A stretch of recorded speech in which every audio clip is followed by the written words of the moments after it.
Well, see, Mike, this is Alyssa. Alyssa popped up on stage. Alyssa's done my storytelling show, Hi, and Alyssa. she's a comedian. She's a comedian, so Hey.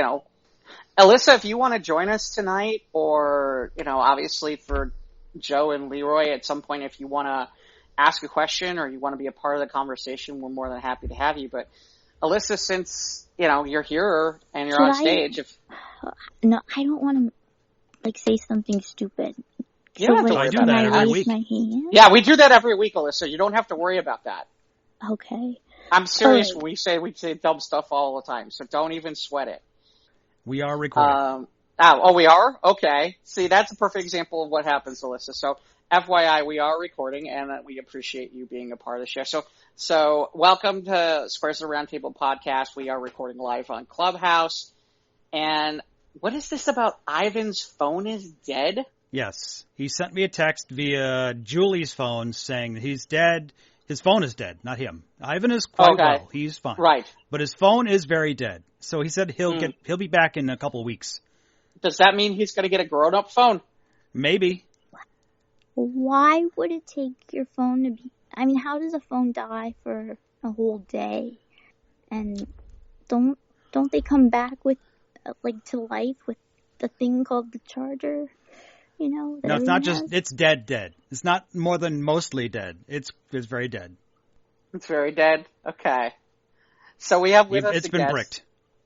We have with us a guest tonight. We have Alyssa Dini, Alyssa I know as a comedian and voiceover actor, and she's hung out and she's done my show on Clubhouse. So I figured Alyssa popped on up, and I said, hey, if you want to come and hang out tonight. So Alyssa, feel free when you have a thought or a question or, when you're ready, feel free to pop in.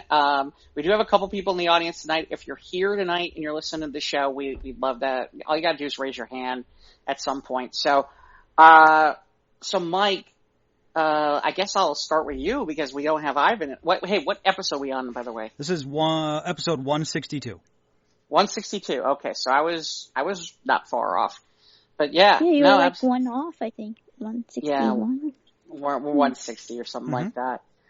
But, absolutely. So Mike, what'd you have going on this week? I got the roof fixed from the damage from the storm 2 weeks ago. Oh God. So it wasn't, they were done in like half a day. So that wasn't the roof. It was the pavilion behind the garage, which is the roof, technically.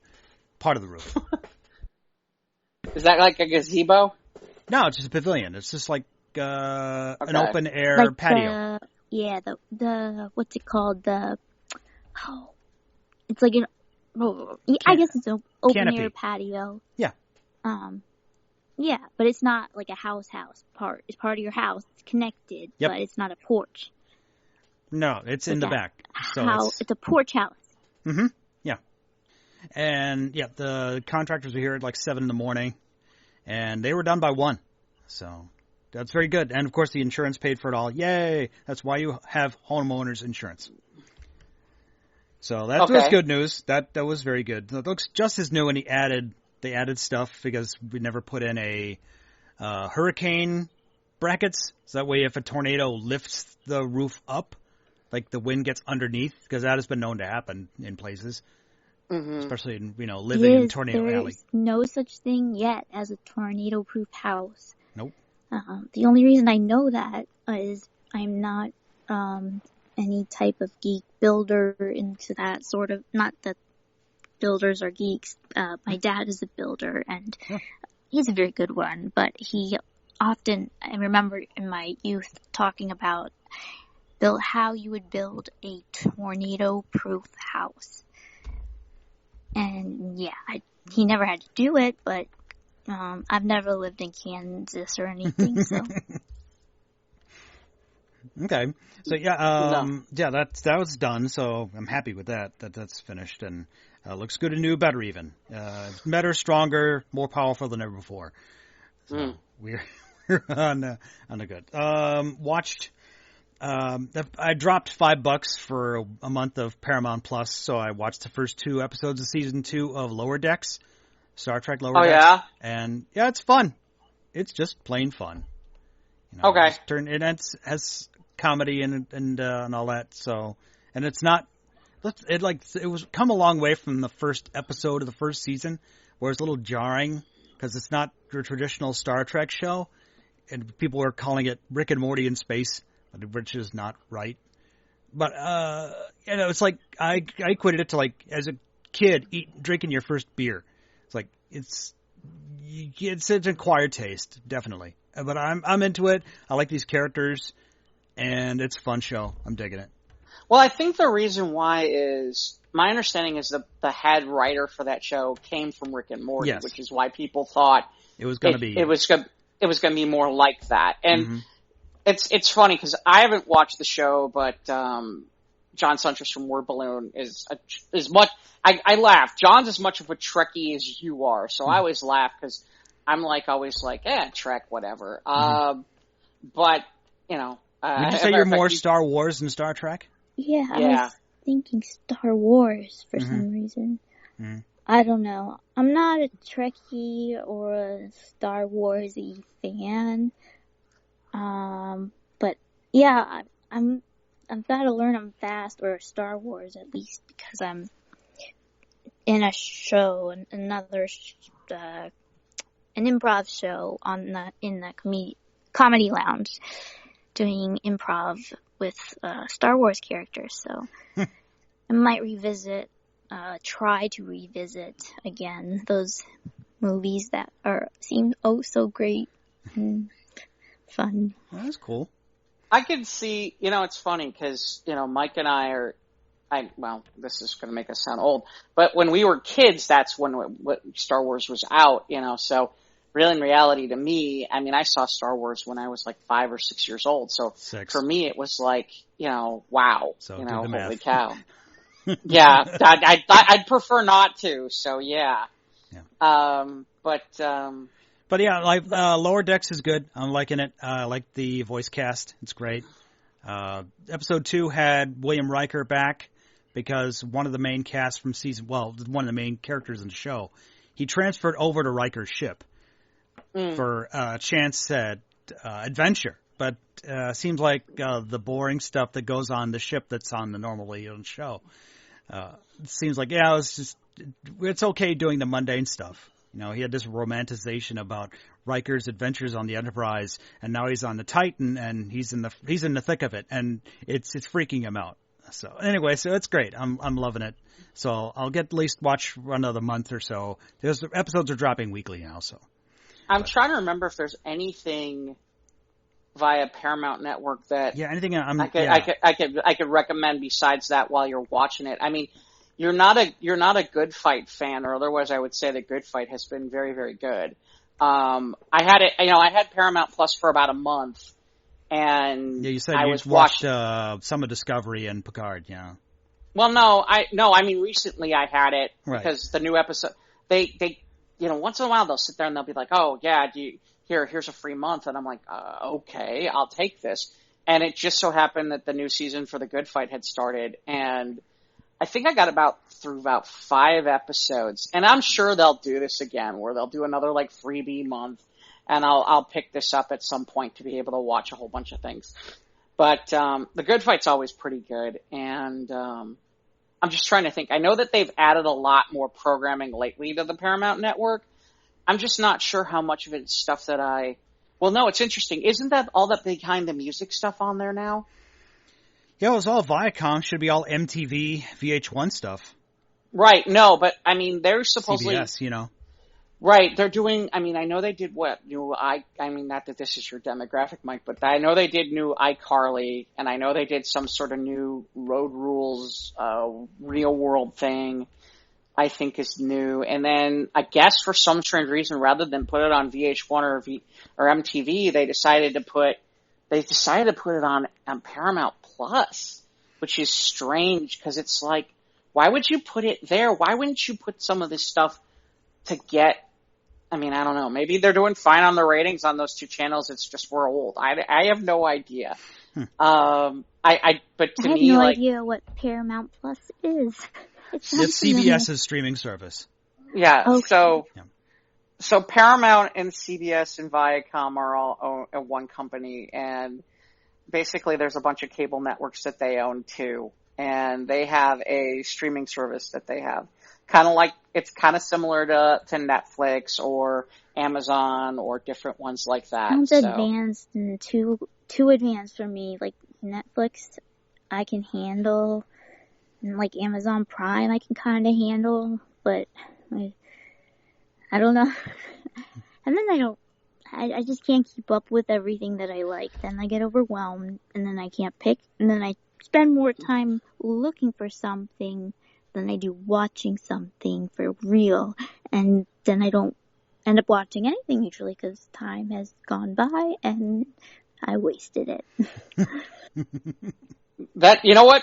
The sad part is, like, she's not wrong. I mean, we've had this conversation before where it's like, it'd be great. It's like, for all this stuff that you have to get to see anything that's anything worthwhile, it is kind of funny because it's like, after a while, it's like, geez, couldn't we just create this as its own cable network so that I don't have to like go hunt for everything? It'd be nice to, right. And we've spent many an episode talking about the streaming wars. Yeah. But with Netflix and Amazon and Hulu and Comcast and CBS and Disney Plus and all the rest. And I thought like Hulu was like some sort of little thing years ago that was just like, yeah, Hulu is something on your computer, but now it seems like the thing and I'm missing out on fun stuff. So I don't know what happened to Hulu, but it seems to be something big. Hulu got bought by Disney. There you go. Was that part of that Fox buyout? Yeah, that was all part of that. Mm-hmm. That was all part of that. That's why that's part of that whole bundle, Mike. So it's Disney Plus, Hulu, and ESPN that you can buy in that bundle for about like $13-14 a month or something like that. But why would somebody who is a fan of Disney movies and Disney shows want to be a fan of like ESPN? I'm thinking like little kids and, girls. Well, sports is still family entertainment, technically. Yeah, I haven't figured out.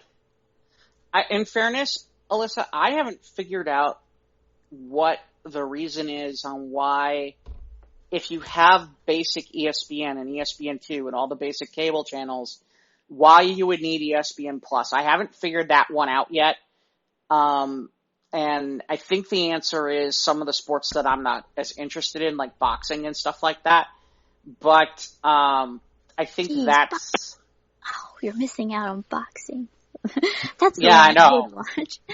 But I'm picturing like you're in a big room and they're doing like a bidding war and everyone's, who owns big networks and they're having, bidding off Hulu here and then like ESPN blah blah blah, but ESPN blah blah blah here and then Disney, and they're just all just doing that. They have like an auctioneer and that's how they end up with what they end up with, and it comes to a jumbled group of things on different networks. I don't know. That's what I picture when thinking about this. Yeah, because these companies, they just, whatever streaming service, like YouTube had their, I think YouTube still has YouTube Red, right? I don't know. I don't know. It was like its own thing. Yeah, YouTube had his own streaming, like his own exclusive thing. Yeah, it did. I just don't know if it still exists or not. I have no idea. If it does, it's not viable. What wasn't what's it called? Cobra Kai was on that, and then that's it what got started. It got moved. Cobra Kai started on first two seasons were on YouTube Red, and then during the hiatus before the third season premiered, it all got moved over to Netflix. Right, which makes me wonder how viable YouTube Red is at the moment. Yeah. But I don't know. I don't have an answer for that. So I think I was going to ask. So, did you get a chance to watch? Did you get a chance to watch Titans yet? I watched the 3-part. The first 3 episodes have dropped. I haven't watched episode 4 yet. Okay. So Titans is on, and this will blow Alyssa's mind. Titans is on HBO Max, which is Warner Brothers thing having to do with HBO, where they have a streaming service as well. Yeah. And so we're going to talk a little bit about, I guess we'll talk a little bit about Titans, which is the new season, which is season 3. Titans is a based on DC Comics superheroes, the new Teen Titans or the Titans. So, what's your thoughts on season 3 so far? Kaboom! Yeah, that's. Yeah. Yeah. And my understanding is he's going to a different show. The guy who plays Hawk. That's my understanding, is that he's got picked up for some other show, and I think that's part of what happened there. And so he's going to be gone. Yeah, but with the whole, the Hawk and Dove, through the first 2 seasons, they've had their ups and downs. Yeah. And then when they're reunited, when the Titans moved from San Francisco to Gotham City. Oh yeah, spoilers for season 3 of Titans if you haven't watched it yet. But yeah, they've broken this couple, Hawk and Dove. They've broken up and they've gotten back together. And it wasn't until I realized when the episode was over that I realized the episode was titled Hank and Dove, not Hawk and Dove. I was like, oh yeah. Okay, that's adds to the finality. But even superpowers, even the Superboy couldn't save him in time. So very sad. But I don't know. I'm getting the Red Hood thing. I don't know about Jason Todd as Red Hood. Is this a split personality? Is it the drugs? Is it all an act? I don't know. Is this an Avengers character? No, this is DC. Avengers is Marvel, whereas this DC is like. Okay, I knew that. This is like Batman and Superman. Superman and Superman and those characters. Mm-hmm. That's about all I know. What would and it can be just somebody, I have no idea who, I have more of an idea than just Batman and Superman, but who is your favorite Marvel DC Comics, I even messed it up. Okay, so what is your favorite Marvel character, superhero, ever? Well, we'll get to that in a minute, Alyssa. Let's finish. No, that's fine. I just kind of want to get through this section here. So yeah, I mean, I haven't watched episode 4 yet, though. So. Right, I did, and in fairness, we'll see. I mean, the biggest headache I have with this so far is I'm a little annoyed that Jason Todd seems to continue to be getting the best of Dick Grayson. Outsmarting Dick Grayson. Yeah. And it just, the problem is, I understand that you have to, this is one of the big villains for the season, but it just seems, it's frustrating as a fan because Dick Grayson, I am a really big fan of the character, and I have been since I was a kid. And especially when you're talking about Titans, I mean, he's their master strategist, he's their tactician, he's their leader, and there's just too many times where he just looks like he's been outsmarted, or he looks dumb in sections, and it's frustrating. It just is frustrating, and I'm not saying, I think you can make him look a little smarter than this while still basically being unable to stop Jason Todd, and that's the frustrating part. I thought that whole episode 3, I just don't understand why Hank / Hawk would even bother to do what he did. It just doesn't. I don't get it. Yeah, and being at the Gotham City gym, because the Gotham City only has one gym apparently. Yeah, and then he has to, prove that he's not wearing a wire because he wants to get. Yeah, the reason why is like, okay, why is he doing this? Is dumb. Oh well. Yeah. So Hank is dead. So we got the Dove, but no Hawk.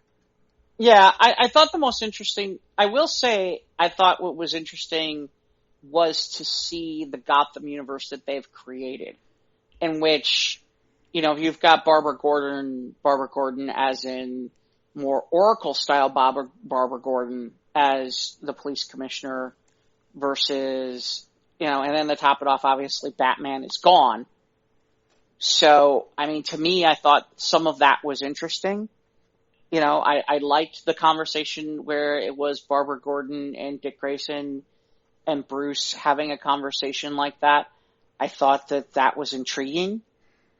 But, yeah, like I said, overall, I'm enjoying the season. But again, to me, I get a little frustrated when I see that Jason Todd seems to be outsmarting Dick Grayson a little bit too much for my tastes. I agree. But we'll see where the season goes. This is the baddie that we're dealing with. That's why we moved to Gotham, because of the whole thing with Jason. Well, and it's interesting to see because the Blackfire thing plays out a little bit more in episode 4, and when you see it, we can talk more about that. Yeah. But to me, it was interesting because really it's broken down into 2 storylines at this point, which is you have this whole thing with Jason Todd, and then you have this thing with Starfire, with Blackfire. But they haven't touched upon where Raven is with the trying to bring back Donna Troy. No. Okay, no. So there's just 2 concurrent storylines right now. Right now, those are the big 2 storylines, and episode 4 doesn't change that at all. Okay. I mean, really, in reality, that's where episode 4 goes, and there really is just basically it's storyline A and storyline B. I think the most interesting thing from the 3 episodes, well, there's 2 other things that were interesting from the 3 episodes. One, we get Tim Drake. He was just a delivery boy, and right. He's. But oh no, the Robin's dead. So, I was expecting to hear Tim, they're all Bruce and Dick and Barbara were all arguing in Wayne Manor. I was expecting to hear a doorbell with Tim Drake at the door. Are you hiring? Yeah, well, expected to. Yeah, we have Tim Drake is a favorite character of mine. I'm curious to see, with the given changes that have been made recently in the comics, if any of that shows up in this series. Although I don't know who knows? This you looks never like know. an intense show. I was just looking at some pictures and people that are the heroes or non-heroes, and they are intense and dark and it's so wow. dark. It's very dark, isn't it? And they're very young. I'm used to older, I don't know.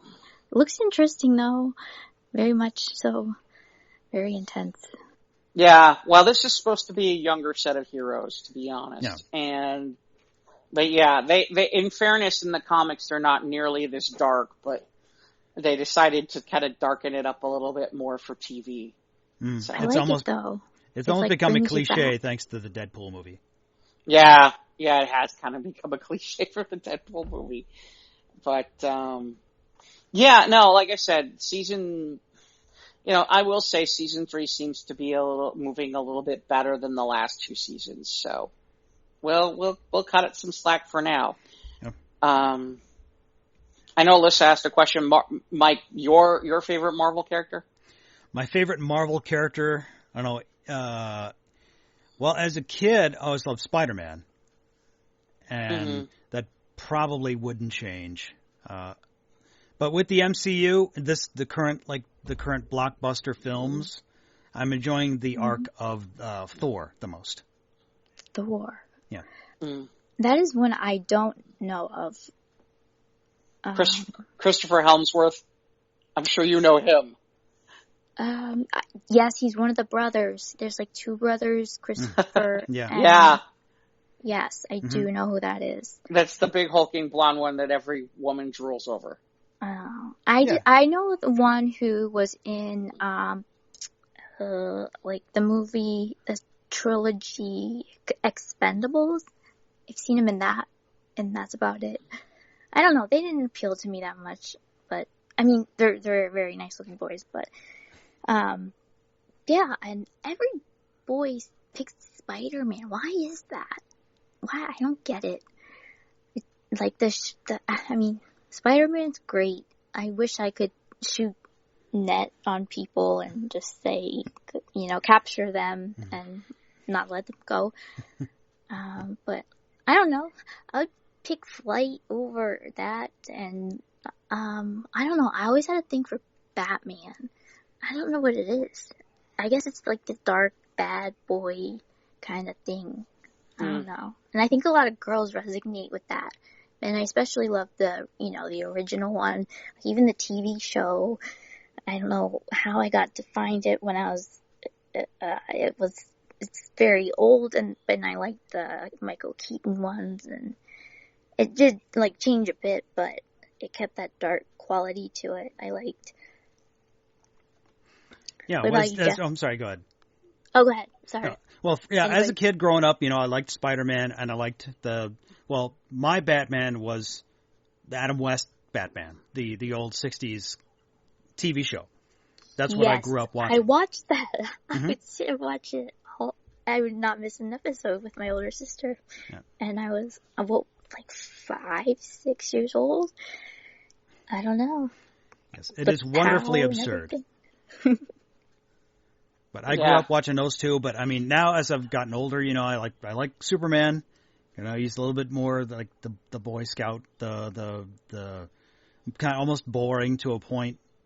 But Superman, Batman, yeah, they're both pretty awesome. But in Marvel, yeah, with the growing up, I like Spider-Man. But in the current MCU, I like enjoying what happened to Thor. He had a great arc in Endgame. Yeah, no, look, I think the reason why I choose Spider-Man is because you too? Spider-Man, yeah. Oh, gosh. Well, because Spider-Man, quite frankly, no offense, Spider-Man reminds me of me in some ways, which is, I'm not saying I got thrown into a locker, but it wasn't exactly like I was like the big man on campus or anything like that. Peter Parker had a lot of problems in his life, and he just it wasn't just, okay, I'm a superhero and life is wonderful and grand.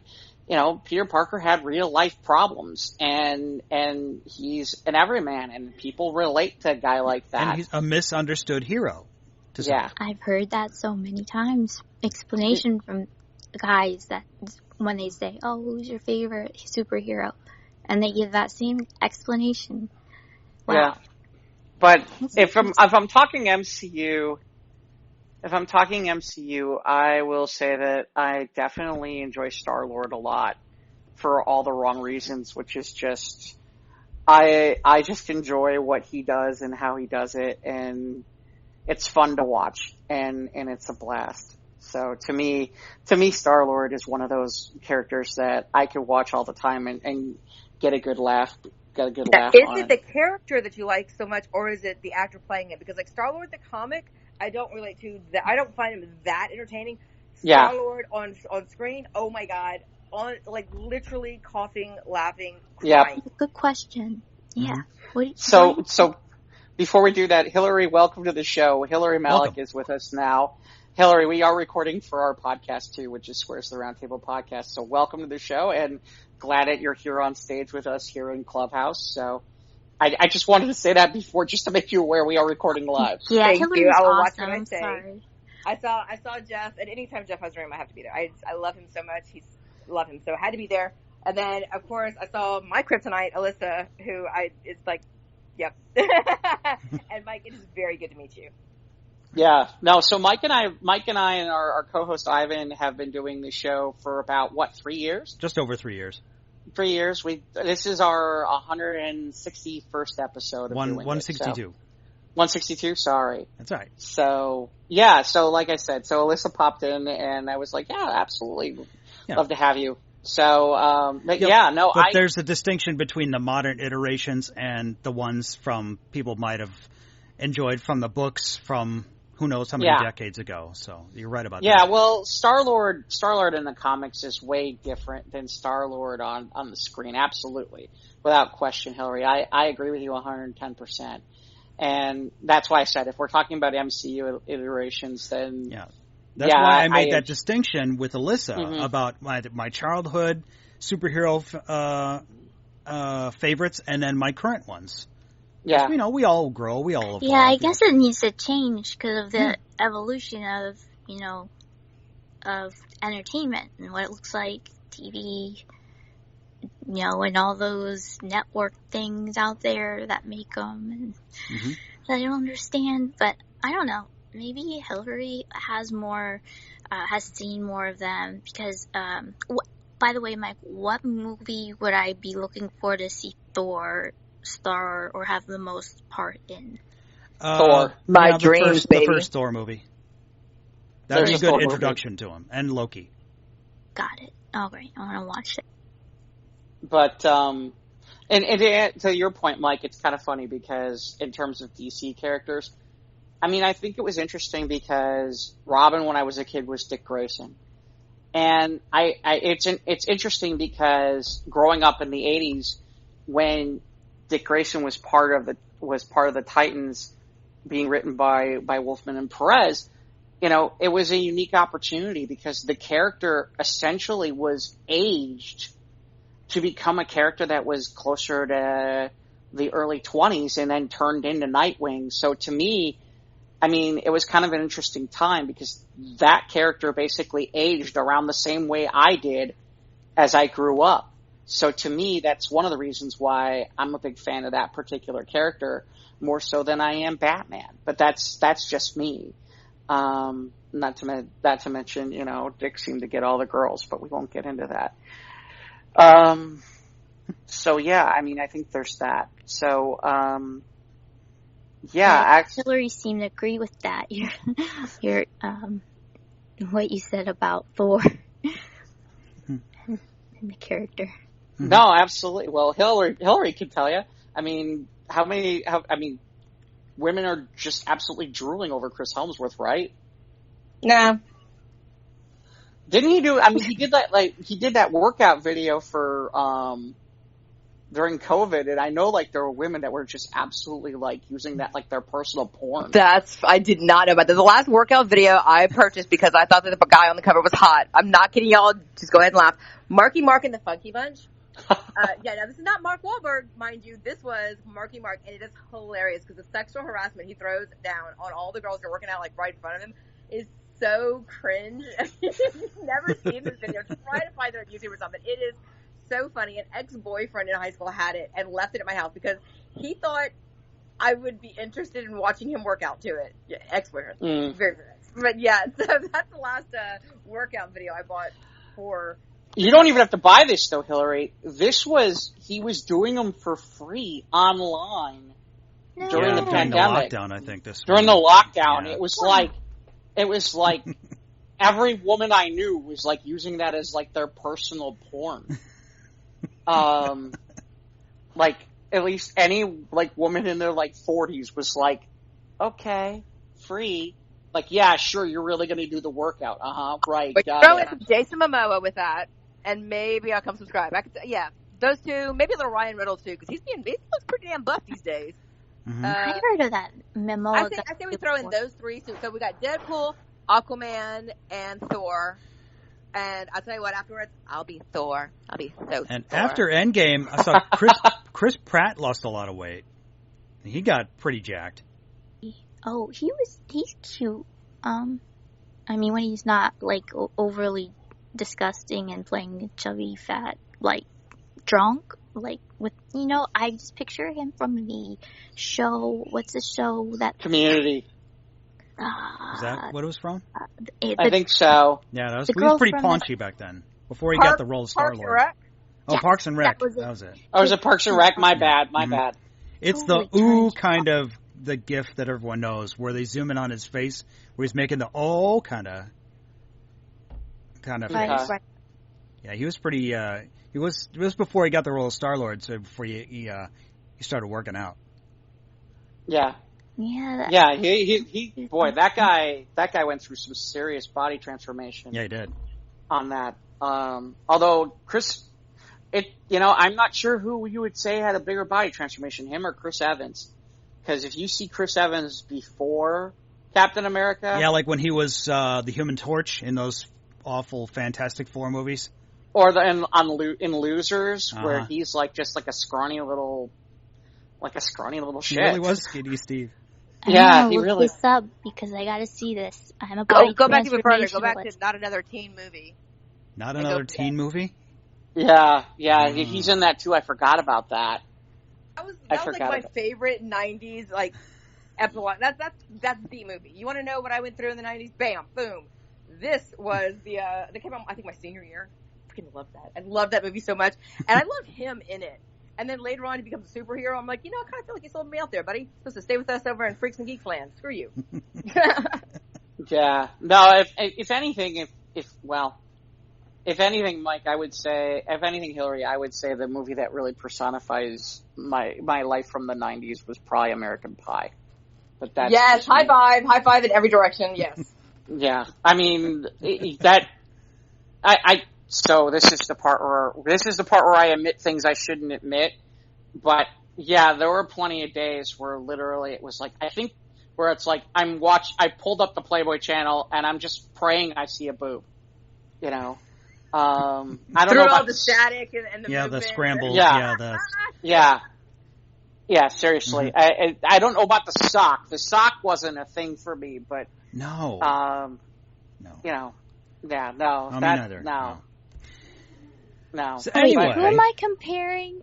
I got Chris Pratt, and then which is Chris Hemsworth, was it, or somebody? Chris else? Evans. Chris Evans. Yeah, Chris's, lots of Chris's. The Corys had the table when it comes to 80s stuff. If your name was Corey, you were automatically hot in Hollywood. Yeah. And I think these days it's Chris. If your name was Chris, you're in. We don't care if you can act. You're cute, you're funny a little bit. Yeah, you're in. Come on. Yeah, seriously. The only thing Marvel's missing is Chris Pine. That's about it. I mean, that's the only Chris they don't have. I'm sure they do. Do they not? No. DC has Chris Pine as Wonder Woman's boyfriend. Yeah. There you go. Yeah, that he's on the DC side, but it's funny. Someone really should sit down and like make a movie with like all 4 Chris's in it, just to like be. There is a YouTube about it. I think a TikTok, and it is hilarious. And it's all 3 of them, or all 4 of them, excuse me. And I cannot remember the premise of what it was, but I know it's out there because I memed it and sent it around. But yeah, it's out. Cool. So when Evans wins, he's got the most muscle mass put on him.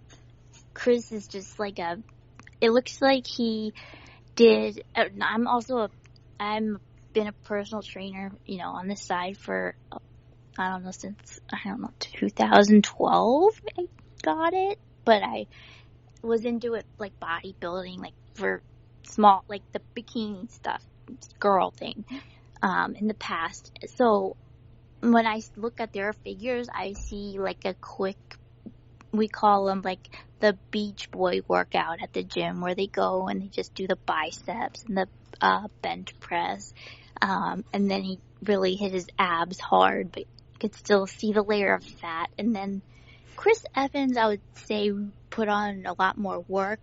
He's got traps that are pretty big for his size, and much more muscle mass in his arms, I'd say, and his chest, yeah. Yeah, I mean, that first scene in the first Captain America movie where they open the chamber and you see his muscles, I mean, it almost looked like fake at first, because it did such a convincing job as skinny. These are just like they shot, like paparazzi shot. I can't imagine what he would look like on screen.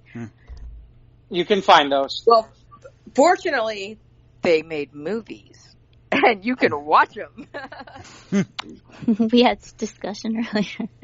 Sorry, Mike, I didn't mean to cut you off. No, it's all right. No problem. So, Mike, you were saying when I came in that Adam West was your favorite Batman. I have a great Adam West story, a real story, if you'd like to hear it. Oh, yes, please. Okay, so, my husband and I had just got married. So this had to be like 2008, I think? 2008, 2009 is when I first got on Facebook. And it was still relatively new to a lot of people. I had been like millions of followers, like well over 1 million on MySpace. So I came to Facebook. I'm like, this is dumb. Like, why am I here? This is stupid. I can only say this amount. Nobody can hear my music. I don't want to be here. So I'm going through my then feed, which, was compiled of a couple of different celebrities they automatically hand you when you get there. And I made a Adam West joke to something. And Adam West, I went to his page, and he had a thing on there about giblets, or however you want to pronounce it, turkey giblets. And he was like talking about his recipe and blah blah blah. He makes it every year, him and his wife, and it was his grandmother's. And I'm, like I said, coming off of MySpace here, so I wasn't really sure like how Facebook works. So I just kind of threw it out there as the first comment of so how do you make this? It sounds absolutely horrifyingly disgusting, but my grandma used to make it, and she died before I ever got her recipe. She took that to the grave. How do you make it? Would you be willing to share your recipe? And he sent me a private message that said, I will not share my recipe with everyone else, but, for your grandmother, I will give it to you. And he spent hours back and forth with me. This is on Thanksgiving. It was on Thanksgiving. Sorry, I should clarify that. This was on Thanksgiving Day? Yeah, explaining to me on Thanksgiving how to make this giblet gravy. And I don't know if it was just him and his wife, or he just didn't have anybody else to talk to, or if he was, like me, just confused on all of this. But he spent like 4 hours going back and forth, sent me pictures. I sent him pictures of the gravy afterwards. It turned out really good. And I still make it to this day. Every single Thanksgiving, I make this in his honor. And when anybody asks, this is good. What is this? I'm like, I'll tell you, but it's a Batman secret. I can't tell you. It's the back gravy. Yeah. So I learned how to make giblet gravy from Adam West. Wow. That is awesome. That's a great story, man. And the respect I have for him now, and I did go to a couple of conventions in an attempt to meet him, and they're like, yeah, it's going to be $50 for an autograph. I'm like, nah, I just want to go say thanks for this recipe. And like, yeah, whatever, kid. Like, no lady, you back of the line, no. Mm-hmm. So I have not met him in person. I did continue to talk to him after Facebook started like really taking off. Like the next 2 years after that, Facebook was just like blew up everywhere, and he wasn't really on there anymore. I think he had people take care of it after that. Yeah, I probably had. So I didn't talk to him. I talked to him until about 2009, and then that was about it. Like, and every once in a while, hey, I saw you on this, or I saw you on that. Hey, great job. It was, more quoted. There's nothing as personal as it was in those first couple of years, our first couple of months on Facebook. But sure, we did form a friendship, and it was really cool. And tell him to lighten up on the shrugs. No more traps. Well, he's dead. Up to his top of his head soon. He's dead. So yeah. God rest his soul. Yeah. Yeah. But I just wanted y'all to know that no matter what anybody has to say about him that's negative, let me tell you, an older man who sits there and takes out time on his own holiday to give a stranger help to remember her dead grandmother. My grandmother died that year. And it was just so personal. It was so kind. And that's just not done these days. It's just not done. And especially the fact that he's a famous actor who had plenty of people who would have rather have spent that day like just worshing him, just telling him how great he is. But he didn't. He stopped everything he was doing. That is so sad. He looks like such a nice guy, like a nice man. Yeah. And I just wanted to make sure that everybody knows that he truly was a good person. He really was nice, genuine and nice. And that's something that I looks exactly like that. Looking at all his non like souped up hero pictures, Mm. Yeah, because growing up, he was my Batman. So that's really great. That's amazing. That's a really neat story. Thanks for sharing that. I appreciate it. Yeah, no, that's it's amazing. What's funny is that in some ways I kind of laugh because in some ways Adam West for some generations really they know him because he did the Family Guy thing as himself as the mayor and not so much about Batman. So that's always kind of crazy too. But it's like Paul McCartney was in a group before Wings. Yeah. Yeah. Gosh. That's crazy. Hey, so did you get a chance to see What If this week, Mike, or no? Yes, I did watch What If. Speaking of superheroes, which we still talk about most of the time. Episode 2 of What If dropped on Disney Plus they drop on Wednesdays? Yeah, Wednesdays now. Yeah. Is that written about the book? Is it based on the book What If? Yeah, so they're doing a cartoon version of What If on Disney Plus, and it's pretty damn amazing. And they're using a lot of the same actors. Hmm. Yeah, the books are incredible, but that's what it's based on. Yeah, but they're doing an MCU version of What If. Yeah, this one blew me away. I mean, I was a little skittish about the first one in a couple of ways. I still liked it, but I didn't hate it. It was just meh. But for me, like one step above meh. Yeah, but this one. See, you and I have a difference of opinion on that one. I thought the last one was great. Yeah, but this one blew me away. This one was really great. I had a real problem with one aspect in this particular one. So the premise is, because I think Hillary will get a kick out of this. So the premise on this particular one was, what if T'Challa ended up being Star-Lord? And so it was very, very interesting in the fact that one of the things that ends up happening is he somehow convinces Thanos to join up with him and the Ravagers. And that's the part I don't buy, Mike. And give up his quest to wipe out half the universe? Yeah, that's the part I don't buy. That's the part where I sit there and I'm like, no, I'm sorry, I can't, no. Not to mention the fact, at one point it's like... Yeah, it's just weird to see Thanos as a good guy. Yeah, well, I don't have a problem with Thanos as a good guy. I just didn't buy the explanation that T'Challa could rationalize that with him to get him to be like, oh yeah, you're right, I won't do that. And it's just that's the part that was kind of weird. Not to mention the fact that... I have a theory on who could actually beat Thanos, but I'm curious to know what your guys, put anybody, any universe at all, who could actually beat him, and we'd all still love them. Any universe? Well, we'll get to that in a second, but... Okay. I shall ponder on that. Yeah, we'll get to that in a second, but yeah, Mike, I think it seems like they depowered him a little bit. In this show. Obviously he didn't have any Infinity Stones. Right, but even without the Infinity Stones, he beat the Hulk, dude. Well, he did have two. Didn't he already have one? He already had one stone. He had one, but he didn't use it. I mean, he went toe-to-toe with the Hulk. He just went. He just went toe-to-toe. That's why I was confused by, like, he should have been able to, without anything, still take out, like, those guys without any problem. I think, like I said, I feel like that was my disconnect on this. The rest of it I enjoyed. Yeah, I like the Collector as the villain this time around. And of course there's, who's it?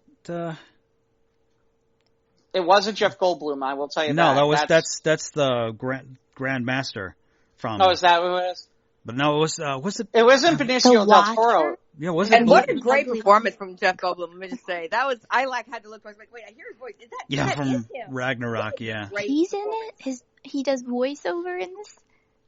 Not Goldblum. No. But not in this one. Darn. No. So is it Benicio del Toro didn't do it, did he? No. I know he's in the...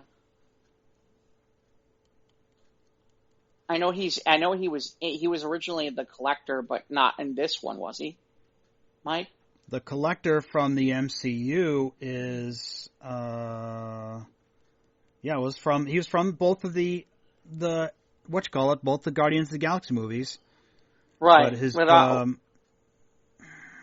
want to say, I don't know. Was, dang it. It says something about it, Jeff Wright voicing. Only they had a website that you could type things into, questions, and then it would just give you answers. Yeah. Yeah, I know. Yeah. How dare you make us do work? What the hell? It's just a podcast. Yeah, it's Benicio del Toro. Yes, you're right. You're right, Jeff. Is it Benicio del Toro? Okay. Yeah.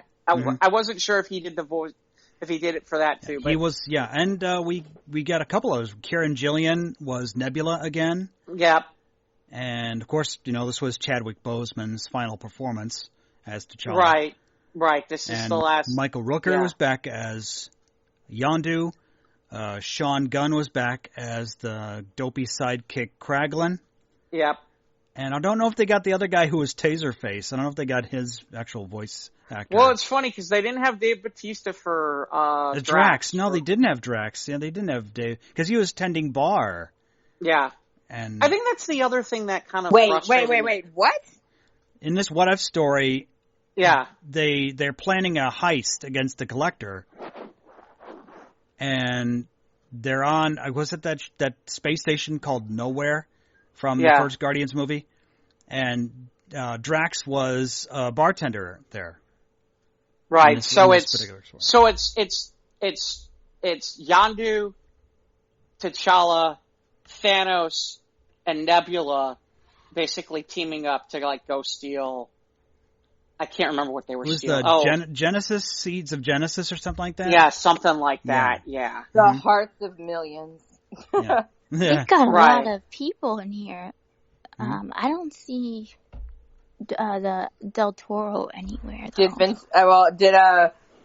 I love Groot. I love the fact that they got. Well, that's the other thing, Hillary. That was the other thing. Like, the only character technically that was from the Guardians would be T'Challa because he was Star-Lord. Otherwise, there was no Rocket, there was no Groot, there's no Gamora, and we get one cameo from Drax. That's it. And that's it. Okay. And the last scene where. Right. The final scene where someone's the guy's closing up the Dairy Queen and it's Peter Quill, and Ego goes to visit him. Yeah, and we did get Kurt Russell for that. Yeah, scene, we got one line. Yeah, from Ego. Yeah, and again, this goes back to it's funny because they're doing these episodes, and like the first episode, I would like to see the continuations of some of these worlds. These universes just to see what it looks like down the road because I would be interested in that. But yeah, like I said, I enjoyed this one. My biggest hang up was I just didn't buy the Thanos would turn on because T'Challa got him to convince himself not to do his genocide plan. It just didn't work for me, you know. And it was it was a disconnect thing for me, but we'll see. I don't know what the third episode is. I'm not sure. I haven't heard anything about it. I think I saw a teaser on Marvel's Facebook. I think it's something having to do with Nick Fury. Is it? Okay. Yeah, I think that's episode 3. Okay. We'll find out later. So, Hillary asked a question. Who do you think could beat Thanos? I'm sure you've all heard the Ant-Man theory. Yeah, Yeah. Are we talking about? Not even go over that one again. Are you talking about Paul Rudd? I love that man. Yeah. Mm-hmm. The theory that Ant-Man goes in. Yeah, because we had a year to think about. We knew Ant-Man was going to be in Endgame, and so we had a year to speculate how are they going to beat Thanos. And the internet responded by just have Ant-Man enlarge inside Thanos' butt. Yep. I don't see how Ant-Man could overtake anybody except by you got this tons of laughter. Man who crawls up in your butt, and then comedy. he comes back into being his real size, his human size, and then you would explode. Mm. Yep. Although what's his name? Didn't Josh Brolin do like a whole thing where it looks like he's like trying to poop him out or something like that? Yeah, he was. I think he'd made a Twitter video or a YouTube video or something on social media about that. Joking about that. So it can be any superhero, right? Any superhero versus Thanos. You got one, Mike, because I know who I'm picking. Well, just got to go with Superman. Yep, Big Blue. Yeah. Mm-hmm. I'm with you. Show your work. I don't have to show my work. It's Superman. But Superman, who you would be yourself? Who would beat Thanos? Okay. Gotcha. So I'm going with Squirrel Girl. That she has beaten Thanos in the comics. Has she really? That's truth. Yes. Yep. Tony Stark was wanted to recruit her to be the next Tony Stark and if he ever died. So yeah, Tony Stark literally says, "No, you're unbeatable. No one can stop you." I mean, you're the first. It's the first person Tony Stark has ever truly admitted is better than him, and that's why he took her under his wing. Interesting. And Hillary. I'm sorry, Jeff. Go ahead. No, go ahead. I was curious what Hillary said. She mentioned who she wanted to be, if any. Squirrel Girl. Okay, now, so I guess I should preface this by saying I've written a comic book that became a series, that became a cartoon, and I'm not getting paid for it, bastards. So if anyone's out there, you suck! What cartoon? I wrote, Ninja Squirrel, Adventures of Ninja Squirrel. With my comic, I wrote it, and I developed it, and I wrote several books that were published on Amazon, and then now there's a cartoon about it. I'm like, hi, just raising my hand over here. Can I have a cartoon back, please? Wow. That's my work. But first question comes up: does Squirrel Girl have Down syndrome? Squirrel Girl. Somebody had mentioned to me years ago. Have you ever seen this? Because I was ranting and raving about how when I found out that they were going to slate my comic book for a cartoon, and I wasn't getting accreditation for it. So I was like, have you ever heard of Squirrel Girl? Because did you take your information from that? I'm like, no. What? So, and no, mine has absolutely zero to do with Squirrel Girl. They're not even closely related. But I started reading about her, and I'm like, this is my new favorite. How did I, like, Tank Girl had always been my number one. Like, that Tank Girl is my go-to for everything. Love her so damn much. I have every single comic. Love her. However, Squirrel Girl definitely came in and stole my heart. She's awesome. I love her. I love her so much. Okay. She looks very happy. That said, I spent $250 at free, there's the word here, free comic book day a couple of days ago. I went to it's something they do nationally. If you don't already know about it, put it on your calendars. Yep. So I went and I'm of course like a little, I don't know, like a little squirrel myself, just like, oh, I need this one. Oh, I need that one. And I found in a box in the back while I was waiting in line. I started like digging through a box because I was in a very long line. And I found Heavy Metal from the month and year I was born, which I'm not going to tell you. So no, it was September 1978. And I'm just like, oh my God. So I opened it up, and here's what is different about cartoons from now and then. I mean, comics from now and then. You can put your hand over the pictures, and you can feel the raised ink. You can, I mean, the color, everything. It's just so different. I'll take pictures and put it on my Instagram because it just reminds me of why I loved graphic novels in the first place. It's so different. It's so wonderful. And I wound up buying $250 in like dollar comics, comics that originally cost like 25 cents, 50 cents, sure. But a fortune. And by the time I got up there, I'm like, he's like, these aren't all free. I'm like, no, I know. It's like, here's my credit card. And please tell me to leave the store now because I'd like to leave with my car and dignity intact, and I don't want to sell both of them to get more comics.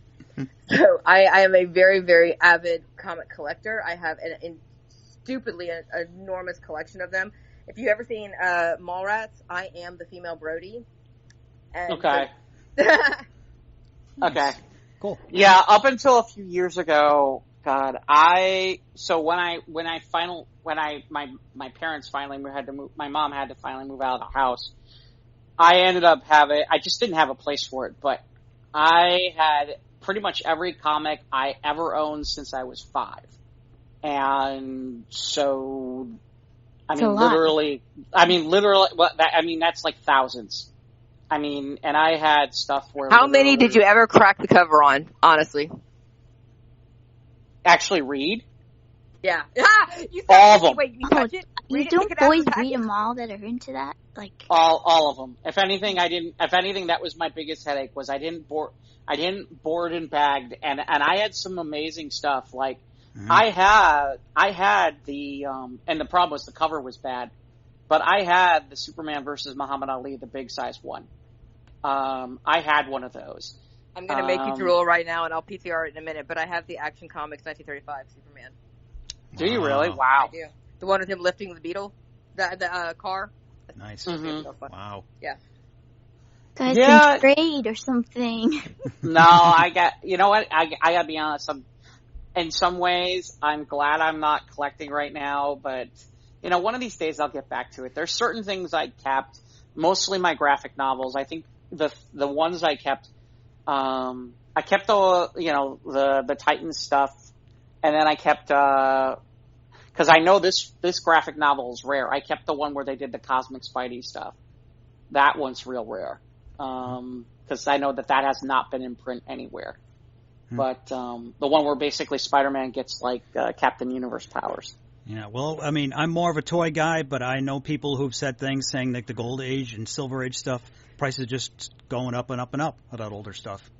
I'm more because it dropped so hardcore the last 10 years that I was just like, this isn't worth it. I've got first editions of everything from X-Men to and you said toys. I've got original Spawn, Todd McFarlane Spawn toys that like the first release of them, 1996, I think it was 1995, 1996, 1997. I've got the whole set, and yeah, the prices went down so low that I stupidly let my kid just open them and play with them. I'm like, I don't even care anymore. I've been lugging those things around since college. Take them.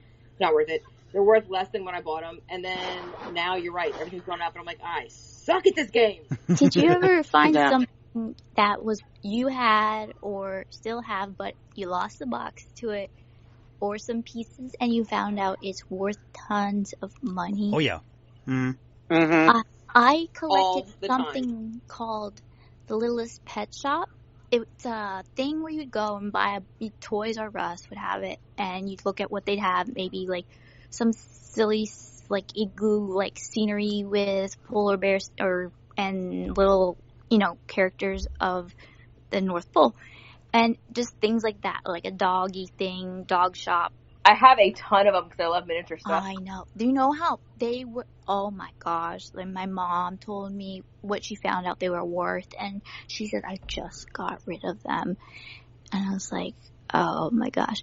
But we had thrown away the boxes, so I don't think people buy stuff if they don't have the box anyways, Yes and no. I mean, look, there's always those people who sit there and go about the box, but I know for a fact some of this stuff, even if it doesn't have the box or it doesn't have all the little accessories and stuff, that still goes for some decent price points. Wow, we really messed up.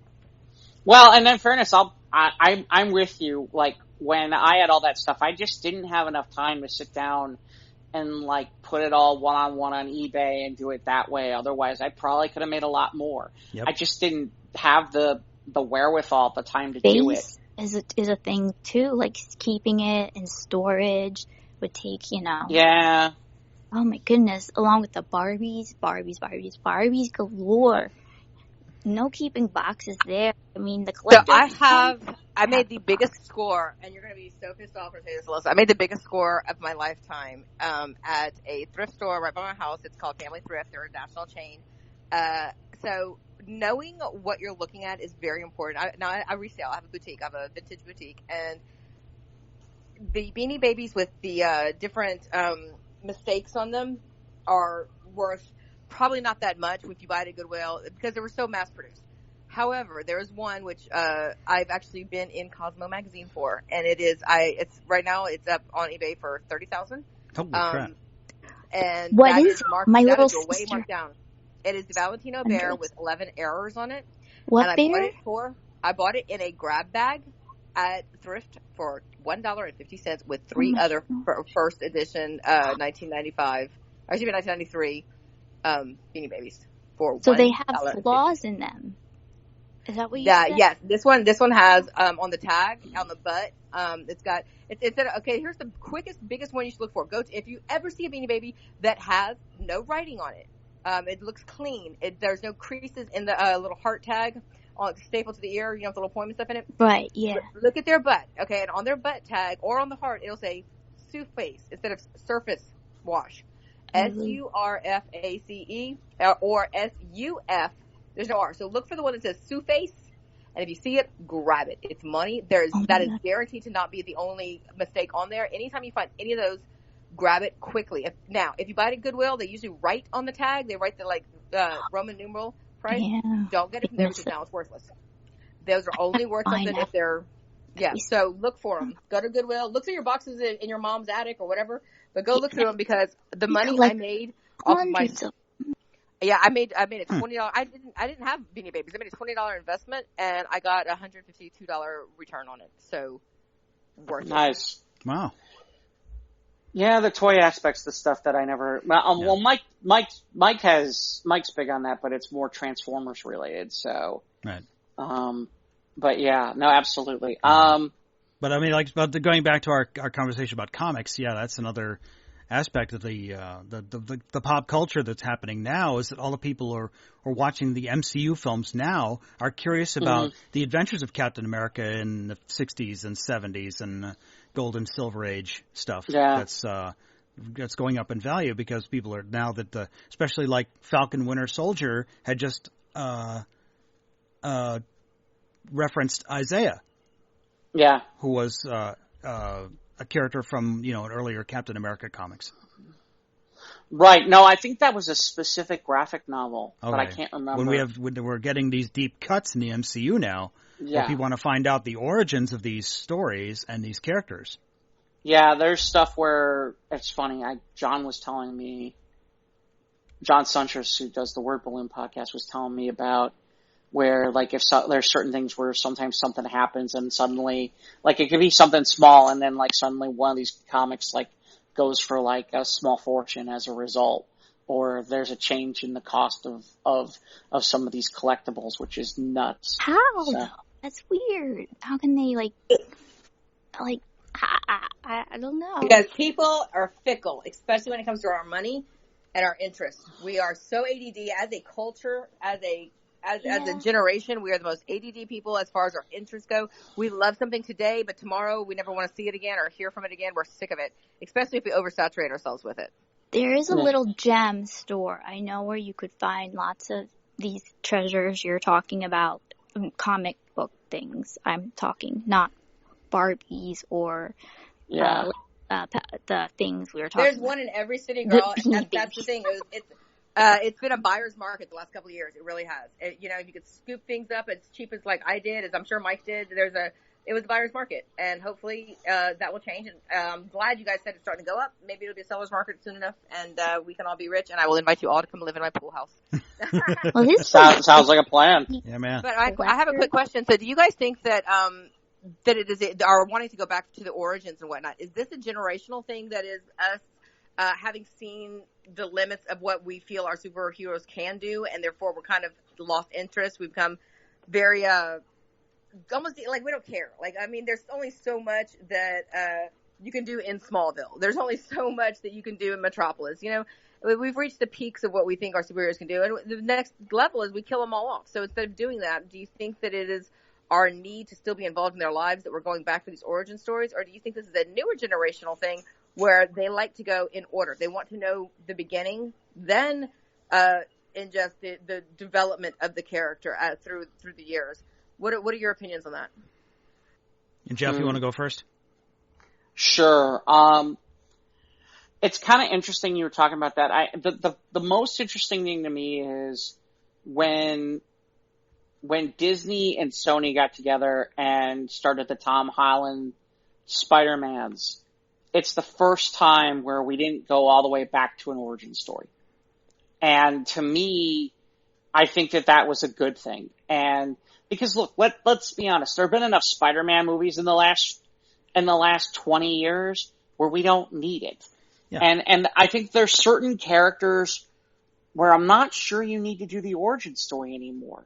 Like your Supermans, your Batmans, your Spider-Mans. They've had their origin story done a few times now. So to me, I think that there's a place to start telling some of these other stories. Now, on the other hand, somebody like Wonder Woman, where we finally have a Wonder Woman movie, and we finally have a Wonder Woman franchise. Then it makes sense, with some of these characters that haven't had those opportunities. Yeah, then we need some of those pieces because there are people who are not as versed in that. It's going to be interesting, Hillary, because and Mike and I have talked about this on the show, where some of the MCU stuff that's coming up are characters that are really not well known or popular MCU characters. Like Shang-Chi's coming out in a couple of weeks, and I'm curious to see how it does. Now, granted, with COVID and the pandemic, and that they're not going to do streaming on it, I'm curious to see how that affects things or what that does. But Shang-Chi isn't exactly a major Marvel character, and I'm curious to see how that works. I'm curious to see how the Eternals works, because the Eternals aren't exactly as mainstream of Marvel characters as some of the other options that they could have done for movies. So to me, it'll be interesting to see how that works. I think there's opportunities to tell stories with those characters beyond what you're talking about, and I think that there are possibilities to that. I think the biggest question at this point is what are fans willing to accept? what are fans willing to accept? Like, for example, I don't know if in today's world fans are willing to accept Batman in space. I don't know that's something that in today's world that would be acceptable. To give an example, I'm not sure. Do you think that origin stories like that, or was it go back to just crazy origins like Joker, like literally the Joker? Does that become canon? I mean, because it's not Joker's origin story. It's just a re-envisioning of what it, Mm-hmm. I mean, honestly, it didn't have shit to do with Joker. I kind of still don't even understand how they signed off on it. But do you think stories like that should become canon, even though they have nothing to do with the actual? When does the origin story become so far off from the original idea of the character or development of the character that you're just like, no, I'm sorry, you go sit over there and don't get up again? I have that's my feeling that I had on that particular movie, and Mike and I have a difference of opinion. I couldn't stand it, and it frustrated me to no end. It's probably the only superhero related movie that I've sat through where literally I was just like, I don't know why I'm watching this movie. And seriously, I was just like, no. And, I'm thankful that Joaquin Phoenix doesn't want to do another movie. Because if he did, they'd be doing it. And that's unfortunate because there was enough people who were willing to go along with it just because of what it is. And how much money it made. And how much money it made. Yeah. But Joaquin Phoenix can do no wrong in my eyes as far as acting goes. The guy is one of the most brilliant actors of our time. He is a character actor through and through. But the story, even if you are a Joaquin Phoenix, even if you're one of the most brilliant actors ever, you can't carry a storyline when there's no story. I mean, the story was great. It didn't have to be Joker. You could have made it about anyone else. Yes. It just didn't. Could have just been called Psychopathic Killer. But it would be over exposing and advertising something that isn't a medical issue more so than the actual the movie. It would be a drama. It couldn't be an action movie, and I just think that wouldn't be right. Yeah. So, Mike, I was talking. So, Mike, your thoughts? Yeah, not every origin film has to become canon in that. I mean, we've seen, now, of course, both DC and Marvel said, okay, there's a multiverse now. So now we can pick and choose, and they can pick and choose. And if we like the Andrew Garfield version of the origin story, or if you like the Tom Holland version, or the Tobey Maguire version, you can like any of those. So the origin film doesn't have to be canon. You can like what you like. There's plenty on the plate for everybody. Did you see that Sony had a trailer leak? Yes, that they tried to close down. Yeah, that was a thing yesterday when I was like, You mean yesterday how I went on YouTube and I'm squinting, watching somebody watch it on a screen, and I'm trying to figure out what the hell's going on? Oh, you watched that one too? Yeah. Yeah, I did. Yeah. So what movie? A leak for what movie? The leak trailer for Spider-Man No Way Home. For the new Spider-Man movie. Awesome. So how did it look? I mean, besides small, obviously. Well, the problem is that so you're watching a person watching it on a screen. So now it's like you're squinting the whole time edited trying up to figure 10-second clips. Right. Well, no, the one I watched was a full one, but I could barely see what was on the screen because you're watching somebody else watching a TV screen. And so he is holding the phone vertically, not horizontally, so it's not in the widescreen fashion. Right. So it's so hard to see. You're kind of like squinting and you're like, what is that? What was that? I don't know what that was. I mean, I caught a couple things like, what's his name? Alfred Molina, Doc Ock is near the he'll be end back. of it. Yeah, I saw that. I saw that, and then I saw the part where Peter's talking to MJ about why you didn't tell me, and why his explanation why. Because you were sleeping with my best friend, you bitch. Well, and then I saw the part where he's talking to Doctor Strange about making it so nobody knows his identity, which is interesting because in the last 20 years there was a story when the Michael J. Straczynski Spider-Man stuff was ending, there was a storyline called One More Day, where basically after Peter had basically went out after Civil War and had his and went out and told his identity, he made a deal with Mysticio, to basically where essentially nobody knew he was Spider-Man anymore, and that included Mary Jane and all of that. So it's very interesting that it seems like they're going to try to go down a similar road, except this time with Doctor Strange. But it seemed like something went wrong as a result of that. So were you able to see who's playing Mary Jane? I'm sorry? Were you able to see who's going to be playing Mary Jane this time?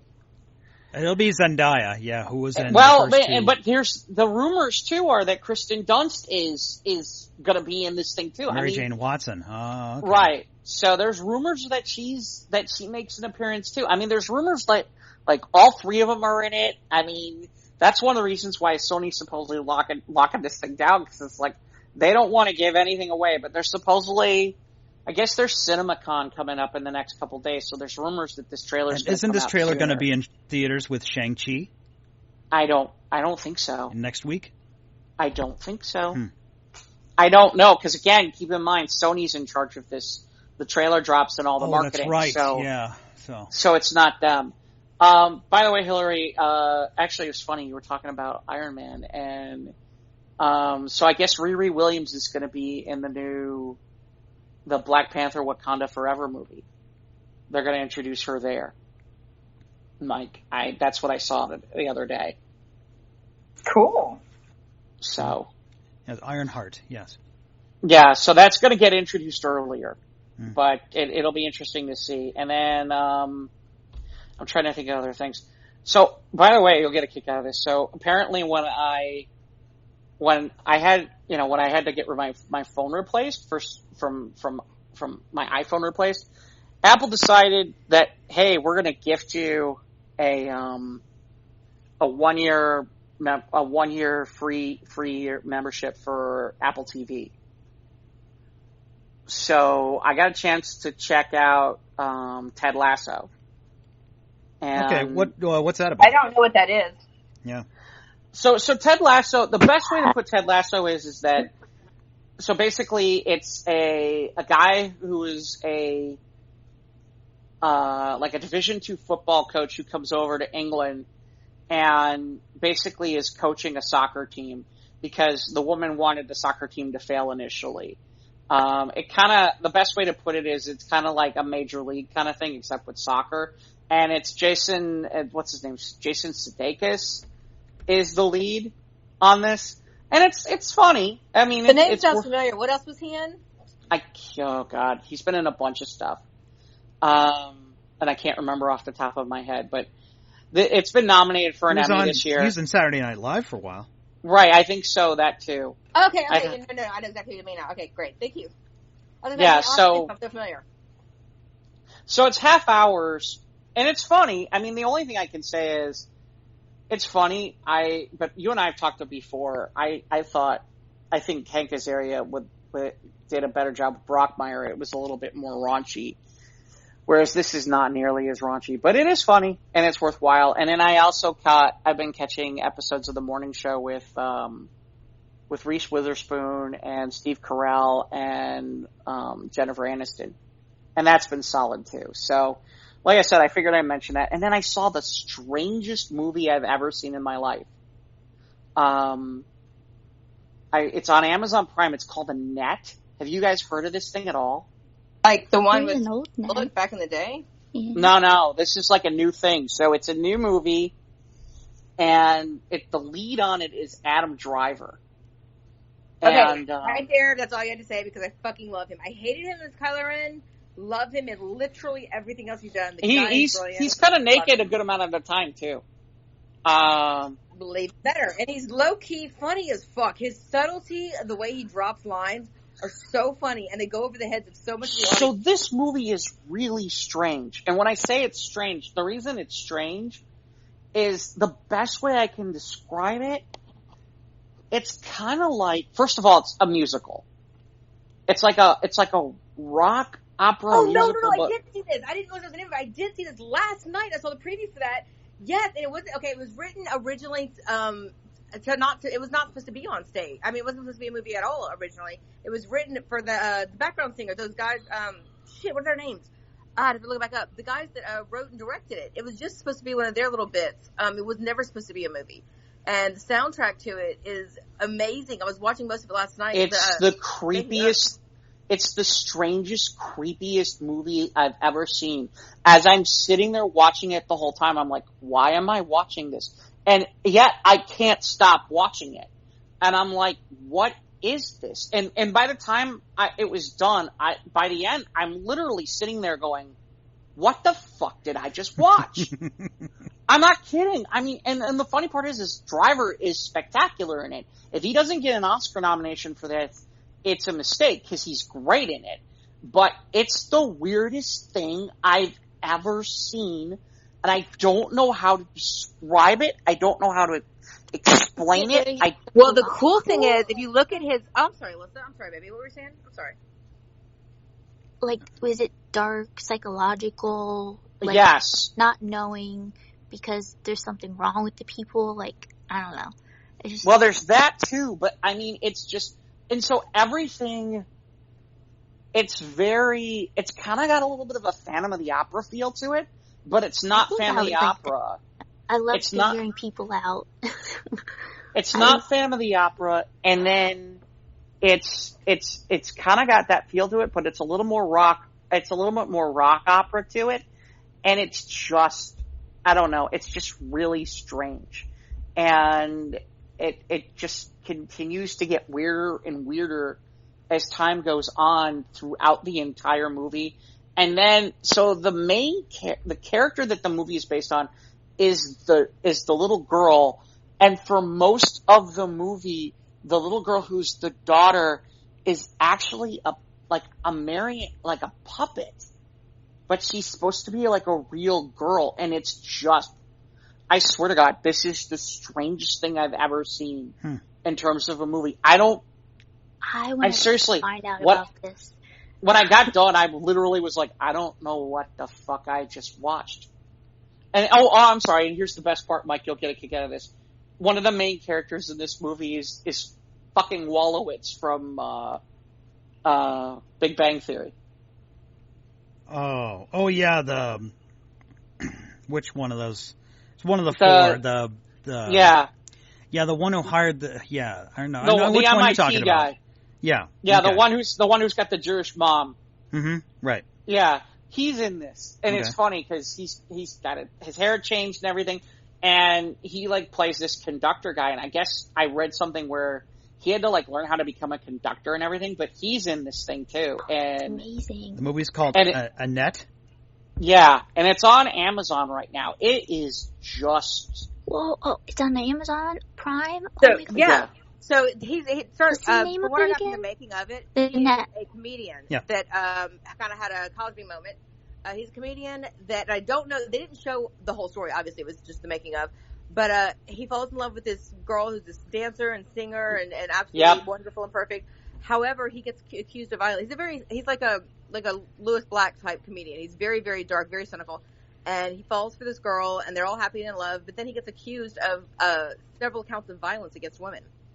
And he literally. Well, anyway, I don't want to. Don't get too much away. I'm trying to say this. Like I said, I don't know the whole premise of it, but all I saw that it showed was he was accused of these acts of violence. And I'm assuming what we just said probably aren't true. It's makes it a little even darker than that. But yeah. Yeah, there's, like I said, it gets. I don't want to give too much away for the plot, but once certain things happen, then it gets even stranger. And literally, I mean, I don't know. And everything is sung. I mean, pretty much everything is sung. There is no actual dialogue. It's all in song. Huh. So, like I said, it's in if song? You ask, everything. I mean, it's kind of like how everything in like Les Mis is in song, or everything in. Well, I like Les Moulin Mis, Rouge? but that's like my favorite musical. I mean, yeah, except it's not. It's a lot creepy. not Les Mis. It's not Les Mis. It's really creepy. Is Moulin Rouge all? I guess the Moulin Rouge. No, that has some acting in it. Okay. That has some actual scripting. This didn't have. I don't. There might have been some actual words. The long and the short of it was. Yeah, so I like I said, this and that thing, I don't even know how to, I know we usually talk about what do we rate it. I don't know how to rate it. I mean, I just don't. Would you watch it again? I don't know. Probably I don't not. think so. I don't think so. Did it make, here's when I talk about art, and you want to know if it was art. Did it make you think? Did it pull you out of your world and engross you into another? Did it make you feel some way that you would not have felt had you just continued on your daily activities for that day? Did it change something in you? And if yes to any of those questions, then it is art and it deserves a high rating. Even if you're angry and you hated it, if it changed something in you that you were feeling, if it moved you in any way, it's art. It's art. I just don't know exactly. It's definitely art. It's just a matter of. Was it good art? I don't, and that's the problem, is literally I'm like. Well, you don't have to like it in order for it to be good. It's like, exactly. I mean, it's like well, to be someone standing there and be like admired by millions of people now. the best way to explain it is it's well done, it's well crafted, it's well made, it's well done. It's all those things. It's well executed. I'm just not sure. I think that's all that matters, and it's just a matter of opinion, personal opinion. If you draw that way, towards but you wouldn't recommend it to everybody. I think it's one of those things where it's like depends on what you like. Yeah, I think it's one of those movies where it's like the best way I can put it is you're either gonna love it or you're gonna hate it. There ain't no in between on this. I shouldn't say that. There is I don't know what the fuck it is I just watched. And it's funny, cause there was somebody else. Did it pull you into the world though? Did it encompass you in its world for even those 2 hours? It was going to confuse me really badly, it sounds. No, it's not that confusing, Alyssa. That's the amazing part. Would you have answered a phone call during the movie? That's my big Yes. question. If you would have answered a phone call during the movie, it wasn't that good. First of all, my problem was that I was watching it with someone else who fell asleep. Second of all, if it was up to me, I would have instead been watching the fact that CM Punk just fucking joined AEW and watching pro wrestling for the moment, which is what I really wanted to be watching at the moment. Instead, I was watching this movie. But at the same time, it was certainly interesting, and like I said, I was watching it late at night, and by the way, this movie's over 2 hours. This movie's like 2:20. Okay, you lost me, because then I see I have short attention span, and I can't do that with long movies. I'd have to take an intermission, and that would be okay, because it's a musical, it sounds like to me. Yeah. So. It's definitely a musical. Like I said, the weird part is because Driver's playing a comedian, and the weird part is I don't know, the humor that they're claiming that he's doing, I just don't even, there's a part of me where I'm like, this is supposed to be funny? I don't think it was, and maybe that was the point, I'm not sure, but like I said, someone thought it was funny. I just thought I'd bring this up tonight, because literally I was like, that is the weirdest thing I've ever watched. It's been a long time since I've seen something and been like, I don't know what I just saw, and I'm not sure what to think about it. But I don't know that I'd watch it again. Have you seen Knives Out? I have not. Oh, of course. I think Mike has, but I have not. Oh. I'm a fashion person. That's my world. So yeah, the second it came out, loved it. Mm-hmm. Have you seen The Nines yet? Or 9 Lives or 9 Stories, whatever it is? No. No. What is that? I'm not sure yet. The exact same thing you just said you felt at the end of Annette is how I feel right now. It's got huge stars in it. And it's one of those things that you're watching it and you're like, I know it's going to get to a point, but everyone's an asshole and I kind of hope they die. but in a good way. Like, I've I don't had know if shows died like that. violently or something, but if this was a slasher flick, I would be putting bets on who would go first, and I would probably lose because I want you all on at the same time. I mean, they're just bad people. I don't know. It's hard to explain. Okay, so there's these 9 people who go to this. They all get this message or whatever. It's this very, very expensive resort to get away to learn about themselves. So they go, and we only got 3 episodes thus far. And when they what get network there, is this? Huh? What is this on? Hulu. Okay. It's a Hulu original, and when they get there, it's just they do the normal things you would do in a rehab. They take away your phone, they take away your contacts, everything. They tell you, relax, here's some juices, we're gonna do some blood work and everything. Make sure everybody's, nobody's, it's how we set up your wellness profile and blah blah blah. And so everyone doesn't want to get their phones. They're like, no, I don't want to do that. I've got, YouTubing to do, and I've got my life, and blah, blah, blah. So everybody puts up a fight, and that's like episode 1. Like, all the reasons they don't want to be at. Well, but you're the one spending the money, okay? Why would you spend that much money to go to a resort that you don't want to be at? And everyone's got these kind of dark secrets that we're slowly learning about in episode 1. I'm like, okay, it's going to be one of those. And then episode 2, and it shows the main character, which I can't think of her freaking name. She was married to Tom Cruise first. She's Australian. Oh, Nicole she's Kidman, married to Keith Urban, yeah. I think it's Nicole Kidman. I want to say it is. Nicole Kidman, you're right. Okay, so, they go in and she's just weirdly weird. She's hanging on her employees. It's almost like she's a dominatrix that has them in some kind of a, very, Stockholm syndrome-like hook. I'm thinking like 2 of them were married or together beforehand, and now she's like gone in and been like, I love you and I love you, and you both need to come and worship me, but you can't be together anymore because you love me now. It's really weird. I don't understand. And then I got halfway, and it's got the chick McCarthy. I can't Jenny? No, big girl. She's my size. Melissa McCarthy. Melissa McCarthy. Yeah, we're only allowed like 2 fat actresses, which is why I'm waiting for one of them to like kick off so I can get back in. Because like seriously, like we've got Rebel, and you need to hurry up and start, finish losing that weight, girl. We're almost there, and then I got my chance. Because Hollywood only allows 2 fat actresses at a time. So, well, we can not allow Rebel Wilson. That's okay. So she's in it. She's great. The reason I started watching in the first place, did anyone watch The Good Place? I've been meaning here and there, but no, I'm not really. The guy that plays the guy that plays the character that is dating Kristen Bell or is her soulmate or whatnot, and I cannot remember his name either because I'm so good today about this.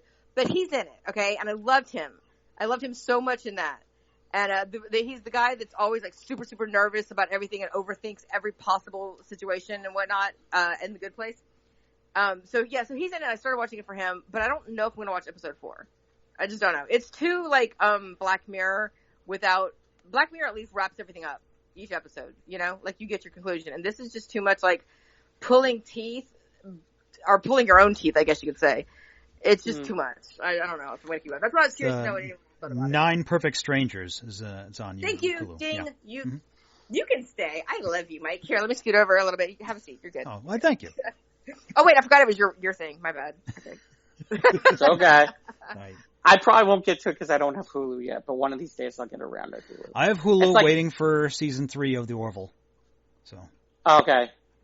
Yeah, it's one of there's an example of it's like, how many more streaming services do I need to have? Well, I'm going to need this in 6 months. I'm going to need this next year. Yeah, seriously. I held on to Netflix for years just because of Orange is the New Black.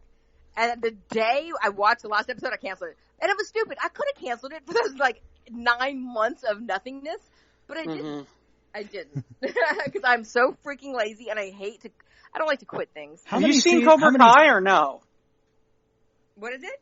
Have you seen Cobra Kai or no? Oh, God, yes. But I rented that on when it first came out on YouTube.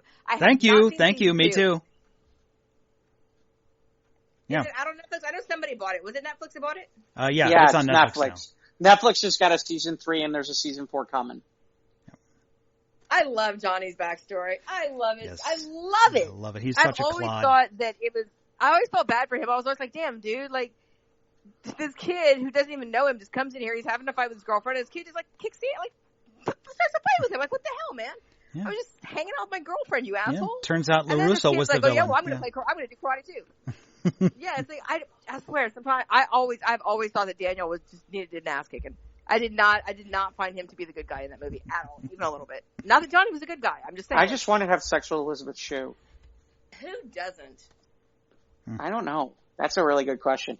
That's half the reason you watch Leaving for Las Vegas, because that movie is really, really... And she aged beautifully. I mean, she just still looks like herself. Yep. Mm-hmm. Yep. No. Yeah, how she doesn't get an Oscar nomination in Leaving Las Vegas, but he does and wins an Oscar is beyond me, but I don't know. So yeah, I'm trying to think what else so we can kind of get to some, it's kind of funny. We'll get to some fun stuff. So I don't know. So we actually do have a Facebook page where we have crazy stuff on there sometimes, and we have stories and whatnot. I got this one off of Mila Kunis's, Instagram. And I think Hillary and Alyssa will enjoy this. Woman wrote a vibrator review with this photo, and now even I'm sold. And by the way, the picture is basically, it looks like, sheets that are totally soaked. Here is the review. So after impatiently waiting for what I thought was yet another over-exaggerated vibrator, it finally arrived. I gently cleaned it and put it to charge while I was getting ready to go out. But I was curious and decided to give it a short test until I get back home later. I dimmed the lights, locked the door, inserted it, and shifted a little. Then started testing the different vibrations and suctions and happened upon the tap-tap rhythm. I swear my soul rose up out of my body and I watched myself from above, eyes rolled back in my head, hips lift off the bed, grabbing the sheets, my mouth wide open but no sound came out, and then whammo KO, it was like I was in Mortal Kombat and I heard finish her. I immediately FaceTimed my sister because I couldn't believe it. My legs trembled and I felt weak and was ready to curl up in bed and suck my thumb. So I promptly ordered the soul sucker because the central vibrator did this to me. What the fuck is the soul sucker going to do? I can't wait to find out. Well, that's a passionate review for Sir. I am so disturbed by the fact that she called her sister right after this. Yeah, a little bit. I'm having a hard time getting past that part. Also, she only hit the second setting, sweetheart. There's probably 10 of them. You can keep going. Yeah, it's like you're just you're like this. To me, this it's like is the machine in The Princess Bride. You're only at number 2. What? Right? Yes. Oh God, I love it. No. This to me. Okay, so I used to work at a shop called Zone de Erotica in Houston, and I actually have done national talks on sexual enlightenment, and positivity and whatnot. And one of the things that I tell people, when I first started working there, I was shocked at the amount of women who would never have an orgasm. Women who would come in, I would get flowers the next day. I got cookie baskets. I got people that would come in almost in tears. Thank you, saved our marriage. And I'm just like, what? You guys didn't know masturbation was a thing? How'd you get through your teen years? Didn't you have a shower head? Some people that don't have instruction, some people don't know that the journey has an end. Didn't you know that you were supposed to go to the Playboy channel and wait to see a boob? I know, man. These are basic fucking tools.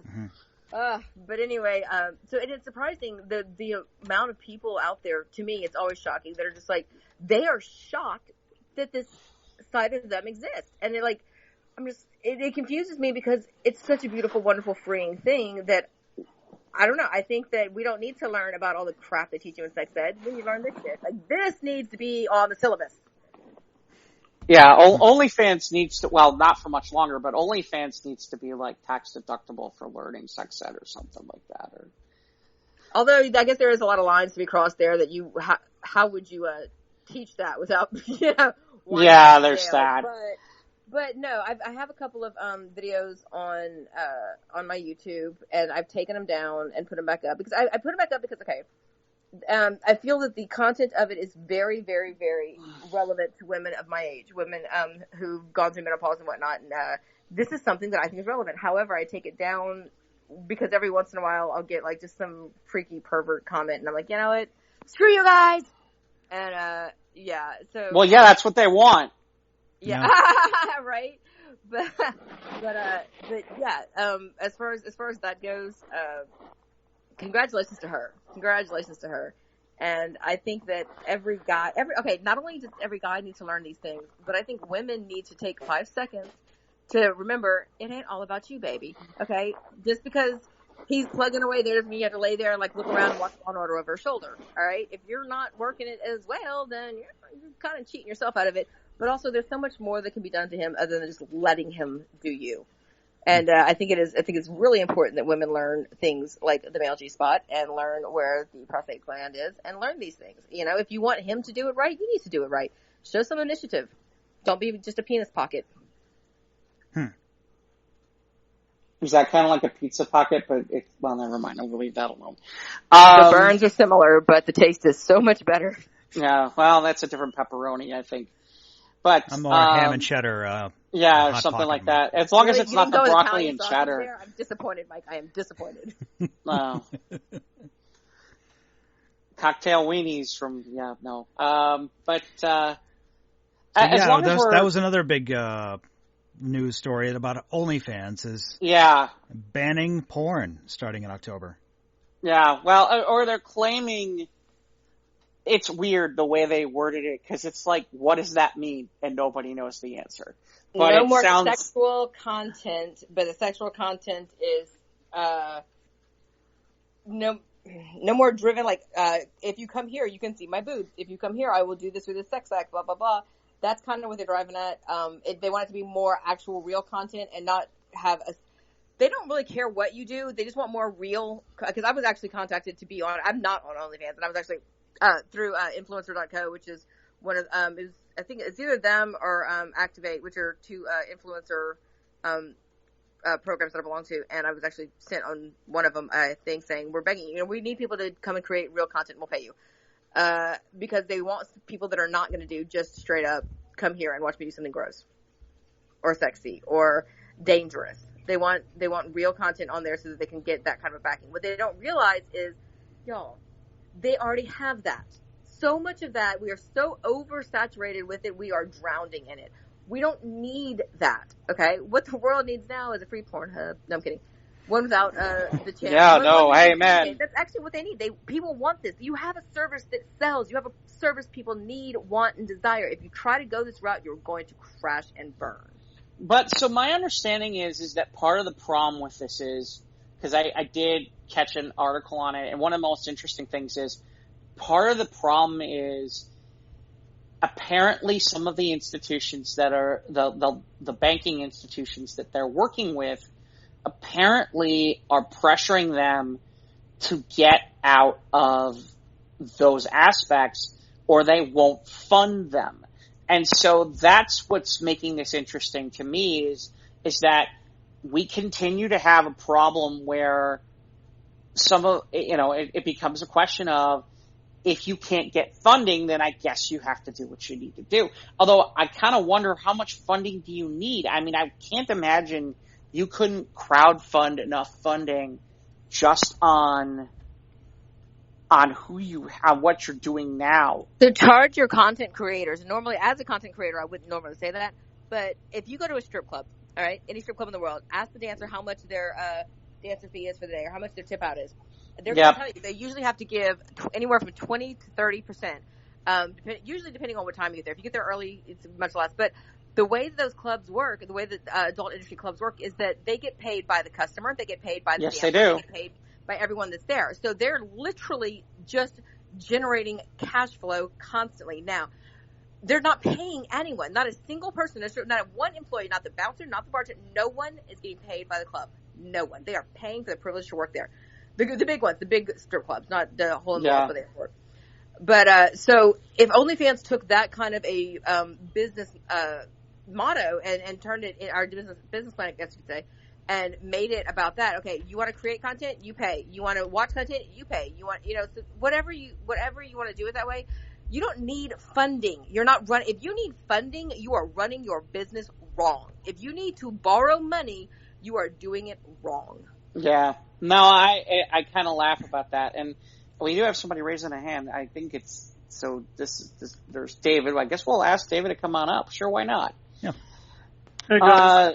Hey, David is welcome. my favorite pet psychic. Just to give him a little intro to the room, David is a pet psychic, and he is phenomenal and wonderful and real, and I love him. Oh, and David, just so you know, you're on the Squares of the Roundtable podcast. We are recording, and this will go on our podcast later on. So, welcome to the show. Is there something you wanted to add? Yeah. Okay. So what you guys are saying has nothing to do with the credit card handling of the situation. Has nothing to do with it. The thing is, Facebook bought OnlyFans, which technically Twitter owned OnlyFans. So, in other words, basically, one big company bought it from the other. Twitter allows nudity on their site. Facebook does not. Bottom line. Well, that's just stupid. Why would Facebook buy OnlyFans if they knew exactly what it is? That doesn't make any. It doesn't make any sense. You're correct. It makes sense. It's called power control. Yeah, but okay. I don't know. Interesting. So all the sex workers are basically, there's hundreds of other, not hundreds, I'm exaggerating. There's quite a number of few other sites are basically. Yes, there are. Copied of OnlyFans. The problem here is that those other sites don't have the capacity or bandwidth to support this high influx of people coming in to their sites. Does anyone know what the original game plan was? Does anyone know what the original? Okay, I don't know, which is why I'm asking. Does anyone know when they first came out? What was their log line? What was their? This is who we are. This is what we're about. And did it become what it is now through the content providers? Did it kind of morph from their original idea, or what was their original platform? I don't know. I don't know. The original concept was actually what they're trying to make it now. It was for creators to, sell their, like if you're a cook, to do your recipes and your shows and your so on and so forth, videos off of it. And, post them there and charge for it. That was the initial thing. If you're a songwriter, things like that, music, it was done for those people. Of course, it's a tool like every other social media tool out there. The only biggest difference is that OnlyFans was open because it was owned by Twitter. Twitter allows you to put nudity on it. So they have no problem, and since the cash flow was coming in, hey, more power to you. Go for it. So it got known as a, homemade /porn site. But it was not intended to be that from the get-go. Thank you for clearing that up. I've been wondering that for a while now. Yeah, OnlyFans started in 2016, so it's relatively new. Right. Well, and like I said, I just think it's interesting because, again, this goes back to the other thing that Hillary's talking about, which is, look, one of these days we're going to have to admit that sex work is a real thing in America, and that there's nothing wrong with it. And unfortunately, that's going to be an uphill battle because there's just a lot of people that are going to want to fight it. And it's funny because one of the ways that it gets fought is on the trafficking side. And I think that it's kind of an interesting way that, nobody wants to see anything that's trafficked or we want to see anything along those lines about underage girls or boys or people who were brought in for purposes of being slaves. Nobody wants that. But at the same time, I think they're kind of using it as a way to go after some of these companies because, they have to watch their content a little bit more and they have to be careful. But, part of it being is that they're using it as just a means to get rid of more sex workers in those industries. And I don't know. It's frustrating. That's not going to work. Here's the reason why. Because OnlyFans, like somebody said, Mike said it right now, they've only been around for 5 or 6 years. Do you know how many live streaming services are out there that you could actually do it from the privacy of your own home? And actually, thanks to COVID, all those services actually went up, skyrocketed, because nobody could go out. They went on their cams, on their computer, and did their thing. And it was a lot safer, and they made 5 times the money. You go to Shatterbait, Cam4, there's a ton of them. You know, and they don't even have to leave their house. Yeah. No, well, like I said, that's the part I always laugh about with some of this stuff. But so OnlyFans is going to be changing. We'll see how how their model changes over the months. And like when Tumblr took all their explicit content off, and there was a mass exodus from Tumblr. Yeah, Tumblr took a tumble. That's for sure. Indeed. So, the only other thing I could think of that we probably should get to is Mike Richards lasted 9 days as the host of Jeopardy. Well, fine. We're not going to do my idea of the dance off. I see. Whatever. Okay. We'll talk about Jeopardy, I guess. Yeah. But after this in the parking lot. Gladiatorial combat. That's how the new host of Jeopardy is made. That's how I guess Alex would have wanted it that way. Yeah, but they got to fight like lightning and what was that other dude from the 1990s Gladiators? That's with giant Q-tips. Gladiators. Oh yeah. With the jousting things, yeah. With the boppers. Those things are nasty if you've ever done those. Nerf weapons. Giant Nerf weapons. Yeah. Oh, that's right. Did you see that other thing, Mike? The Nerf gun that they modeled? Yeah. They modeled off of the Ripley gun from Aliens? Yes, because I get emails from Hasbro Pulse. So I'm not a Pulse member, but I get emails from them. They're making a Nerf gun based on the M40 Pulse rifle from Aliens. And of course, it still has this, the bright colors and the safety tip because of safety laws. But it looks. I think it has the digital. Great. Now, how are we going to fight ourselves against the aliens? We can't buy the real gun, so fine. You're just going to do this, and we're not going to be able to fight them. If we didn't have that, they wouldn't know. They wouldn't know. The orange. The point being is that this Nerf gun will absolutely destroy anybody in sight. I mean, they had video of this thing, and it's just wrong. I mean, the dad was just pummeling the child with this thing.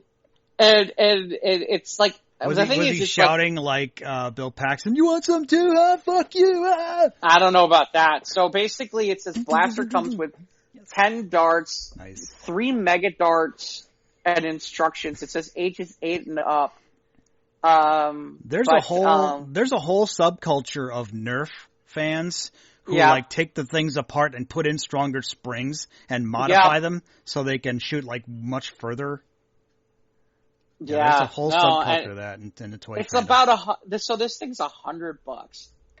Nope, a little too. That's not that expensive for a Nerf gun. No.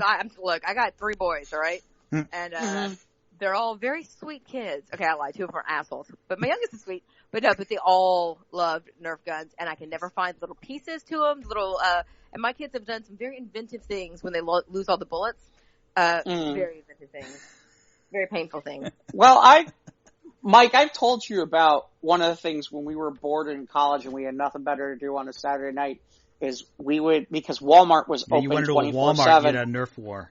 Yeah, and we all got drunk before we went into Walmart and basically found the Nerf aisle and basically turned it into, started a war. And literally it was almost like the 2 teams and I in some ways I feel bad for the people who were working those nights, but in other ways I didn't because they were just we have no control. What is going on? Because there had to be at least 10 or 20 of us. And there's only a couple of them because it's late at night. So it's as soon as we walked in, they should have known better. But yeah, so basically we just head down to the Nerf aisle and just started basically shooting each other with all the Nerf guns and firing all over the place. and then in the end, to make them feel better, we all basically bought $5 worth of food or some shit like that. Just to be we're sorry. Sorry, I destroyed your store and I created hours and hours of work for your employees. But really, what were you going to be doing anyway? I mean, come on, Yeah, what were you going to do? You didn't want to clean the bathroom. You didn't. You're welcome. Well, it was funny because a couple of them sometimes were just stop. Some of them were like, stop it, you're not supposed to do that. And others were like, well, fuck it, let them do it. At least It this is sounds like the entertaining. perfect game for the Target I live next to. There's about 100 customers, but maybe 10 employees that are just leaning against, a shelf. And if you need to know where something is, because there's nothing's labeled aisle-wise, they give you a letter, and then there's no letter on these shelves. You could go and just, I don't think they give it flying wrap. Well, Walmart's have all taken away their little not check cashing. What the hell am I talking about? Their little price check thing. Okay, so I love this because I go to the clearance aisle. The second I walk into Walmart, I'm straight to the clearance aisle because sometimes it'll be marked as like, $20, but you can get it for a penny. The problem is now they've got this app and they took away all of the price check things. They're like, okay, well, we want you to do our jobs.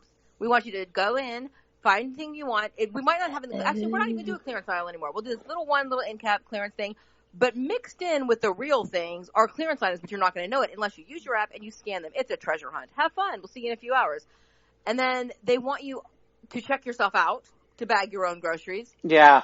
I'm thinking, I want a paycheck for this. I want to go to Walmart and I want to get $4.95 when I leave because that's my cut of my minimum wage. I should have gotten that hour for all the work I just did in your store. Just saying. I could get a lot of stuff done working at Walmart.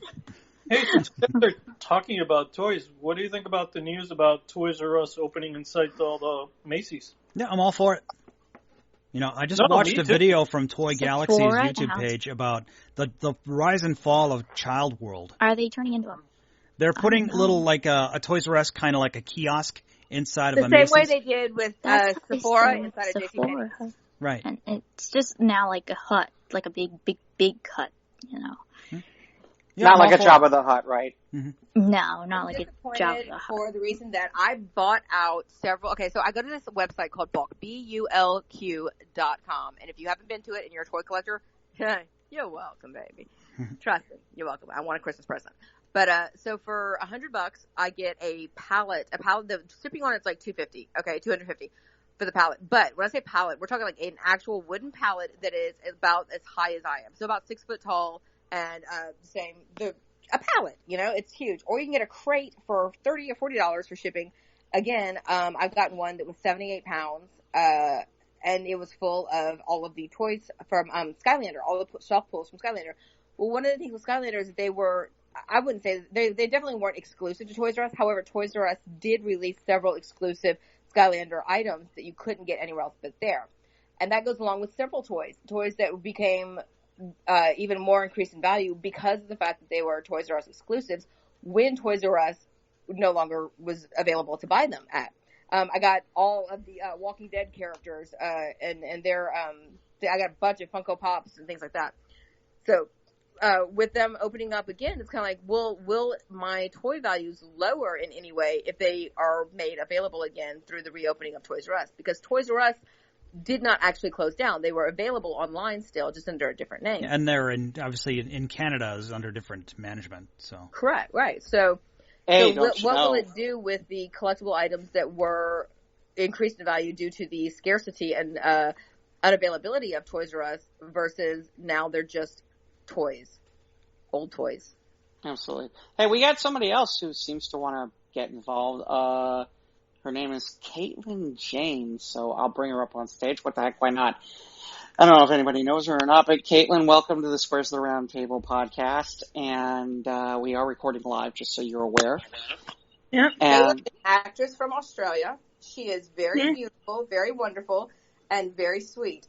She does have a difficult time with being able to always talk and hear us as clearly as we would wish she could, so just try to talk very articulately and clearly to her so she can pick up on everything we're saying. And with that, introducing Miss Caitlin Jane. So, absolutely. Welcome to the show. So Mike, like I said. Oh, go ahead, Caitlin. What is the topic of discussion? What we're talking about? We're talking about Toys R Us and how they're coming back to Macy's. Oh, nice. Mm-hmm. Yeah, I'm from Australia, but like, can we have toys from us or not? Well, in Australia, we might have toys for us in like the capital city.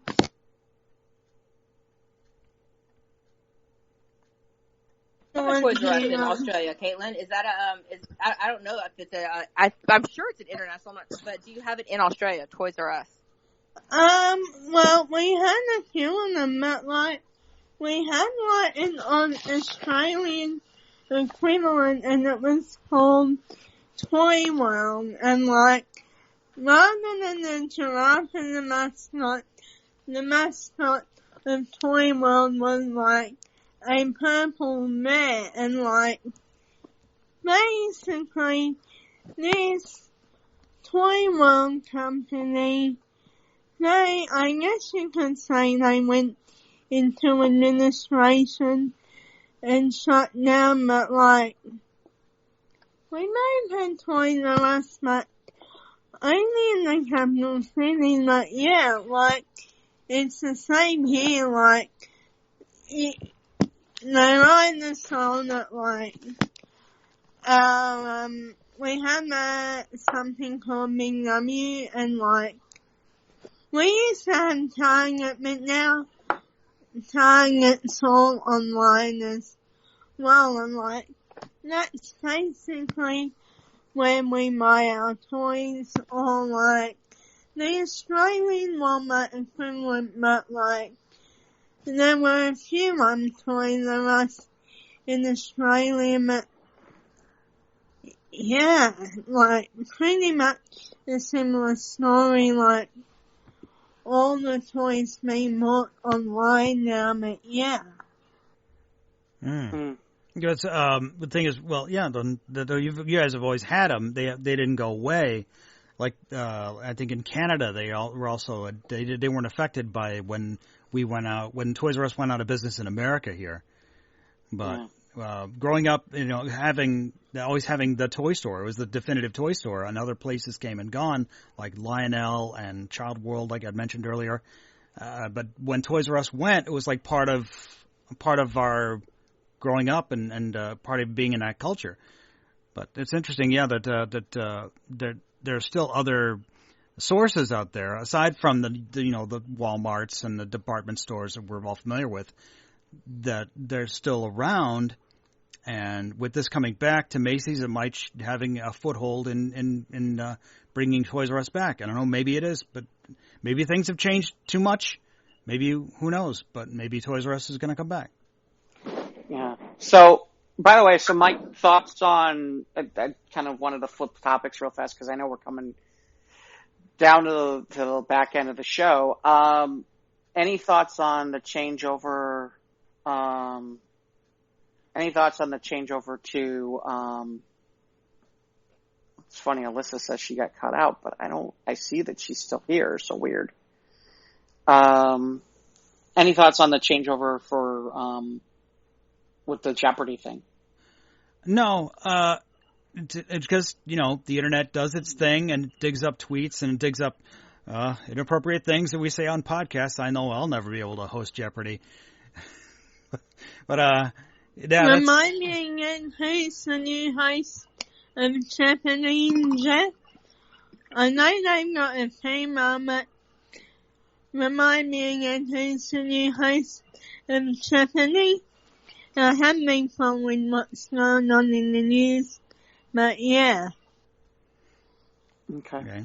Is there, Jeopardy is on, in Australia and in place on regular TV? Not the American version. Oh. No, right. I haven't been following it kind of like, remind me again, who's the first woman that's hosting Jeopardy now?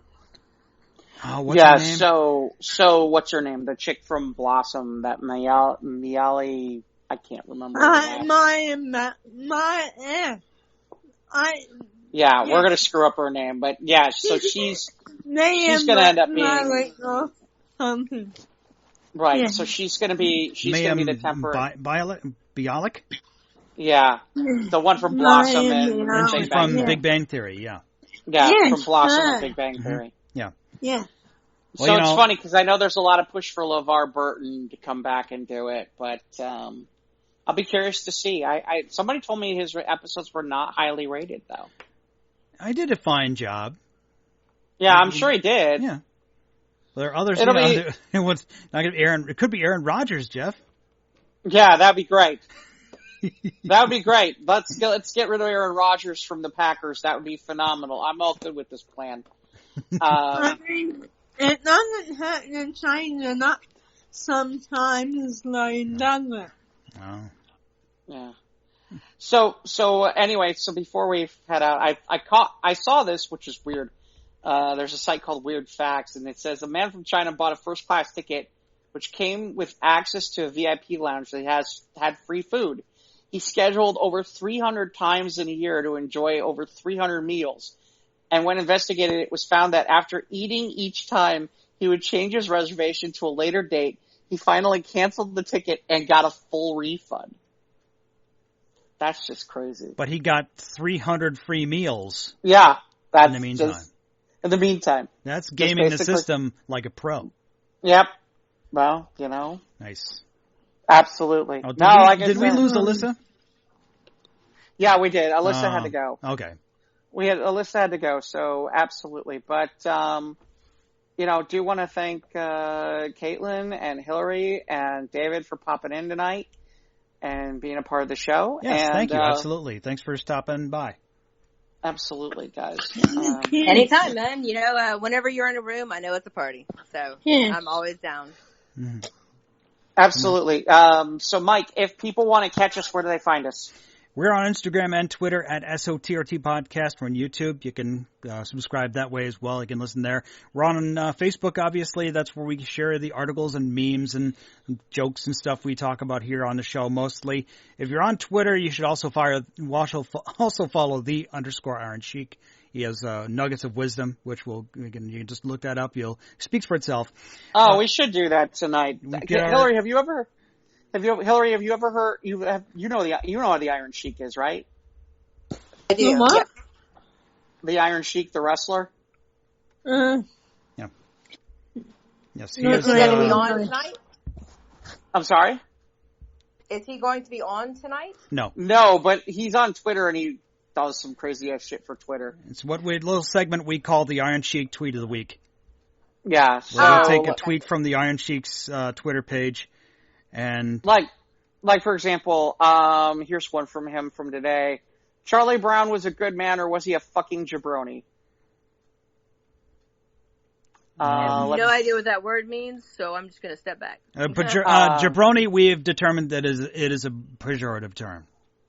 The Rockies still use the word jabroni quite a bit. What does it mean? I don't like to step up and say anything when it comes to things like that, just because I never know if I'm being racist or if I'm going to say something derogatory by just assuming what a word like that means. So I've learned, especially when doing live stuff, to shut up. Well, okay. So in the meantime, let's do a couple others, which is, here's one. In my honest opinion, go fuck yourself. Here's another one. Remember this time in a positive way, fuck face. Let's see. If you still say without further ado, then without further ado, you can go fuck yourself forever. When the clock strikes midnight, you can go fuck yourself. As we proceed to give you what you need, go fuck yourself. So yeah, let's see. Brought to you by George Carlin. Legacy. Well, so Sheik is an old school wrestler from the 80s, and he's much older. And, so basically. Okay, I'm wrong, because that's exactly who I was thinking of. And I don't know who Iron Sheik is. I was definitely thinking of the one back in the Hulk Hogan. Yes, that's the same guy. That's him. That's it. Like, he does this stuff all the time on Twitter. He's hysterical to follow. Like, here's one. This is from 3 days ago. If you're happy and you know it, clap your hands. And then go fuck yourself, you dumb son of a bitch. Brought to you by Michael Rappaport and people he admires. Well, so like I said. If you still say that's the spirit, go fuck yourself. Yeah, so Sheik's an acquired taste, but yeah. And you can download the show on your usual podcast hosting platforms, iTunes, Google, Spotify, anchor.fm/SOTRT. Ivan, he's on his own Facebook page. Sorry he couldn't make it this week. We'll hope he'll get his phone fixed soon. And we'll be able to read. Yeah, he's not going to be able to spin for a while, is he, as a DJ? I don't know. I mean, maybe he's just have to live through the internet vicariously through his girlfriend's phone. We'll see. Yeah. And of course, obviously, Jeff is everywhere on Dynamite Productions. Email us if you like for comments, questions, or whatnot. SOTRTpodcast@gmail.com. Very cool. So that brings us to a close of episode 161. 162. 162. Jesus. 5, sir. 4. Bingo! 3. Yeah, seriously. So that brings us to a close. And so Alyssa is not here, but we thank her. David and Caitlin, we appreciate you. Hillary, thanks for hanging out today. Yes, and, thank you. Thank you. Yeah, so no, we're glad that you guys were able to pop by and we enjoyed having you as part of the show. And, again, so Mike, probably next week, obviously we'll continue talking a little bit about What If. We'll talk maybe a little bit more Titans. I'm trying to think if there's anything else of note. Can I throw in a plug real quick?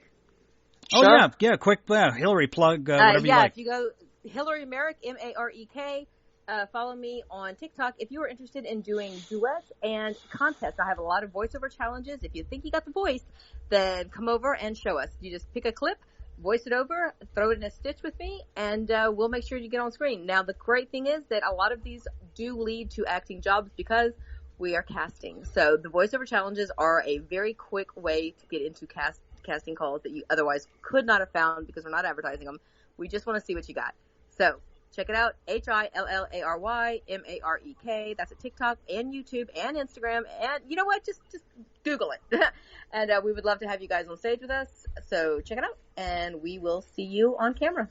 Right. Awesome. Great. Thank you. So, that's going to do it this week. And Mike, let's wrap up. And it's funny because usually Ivan's the one who wraps up. Ivan always has to have the last word. So. Always has the last word, but he's not here today, so it's kind of weird. Jeff and I are like, well, what happens now? Yeah, what do we do? How do we end it? Yeah, so thanks again, everybody, and have a great week.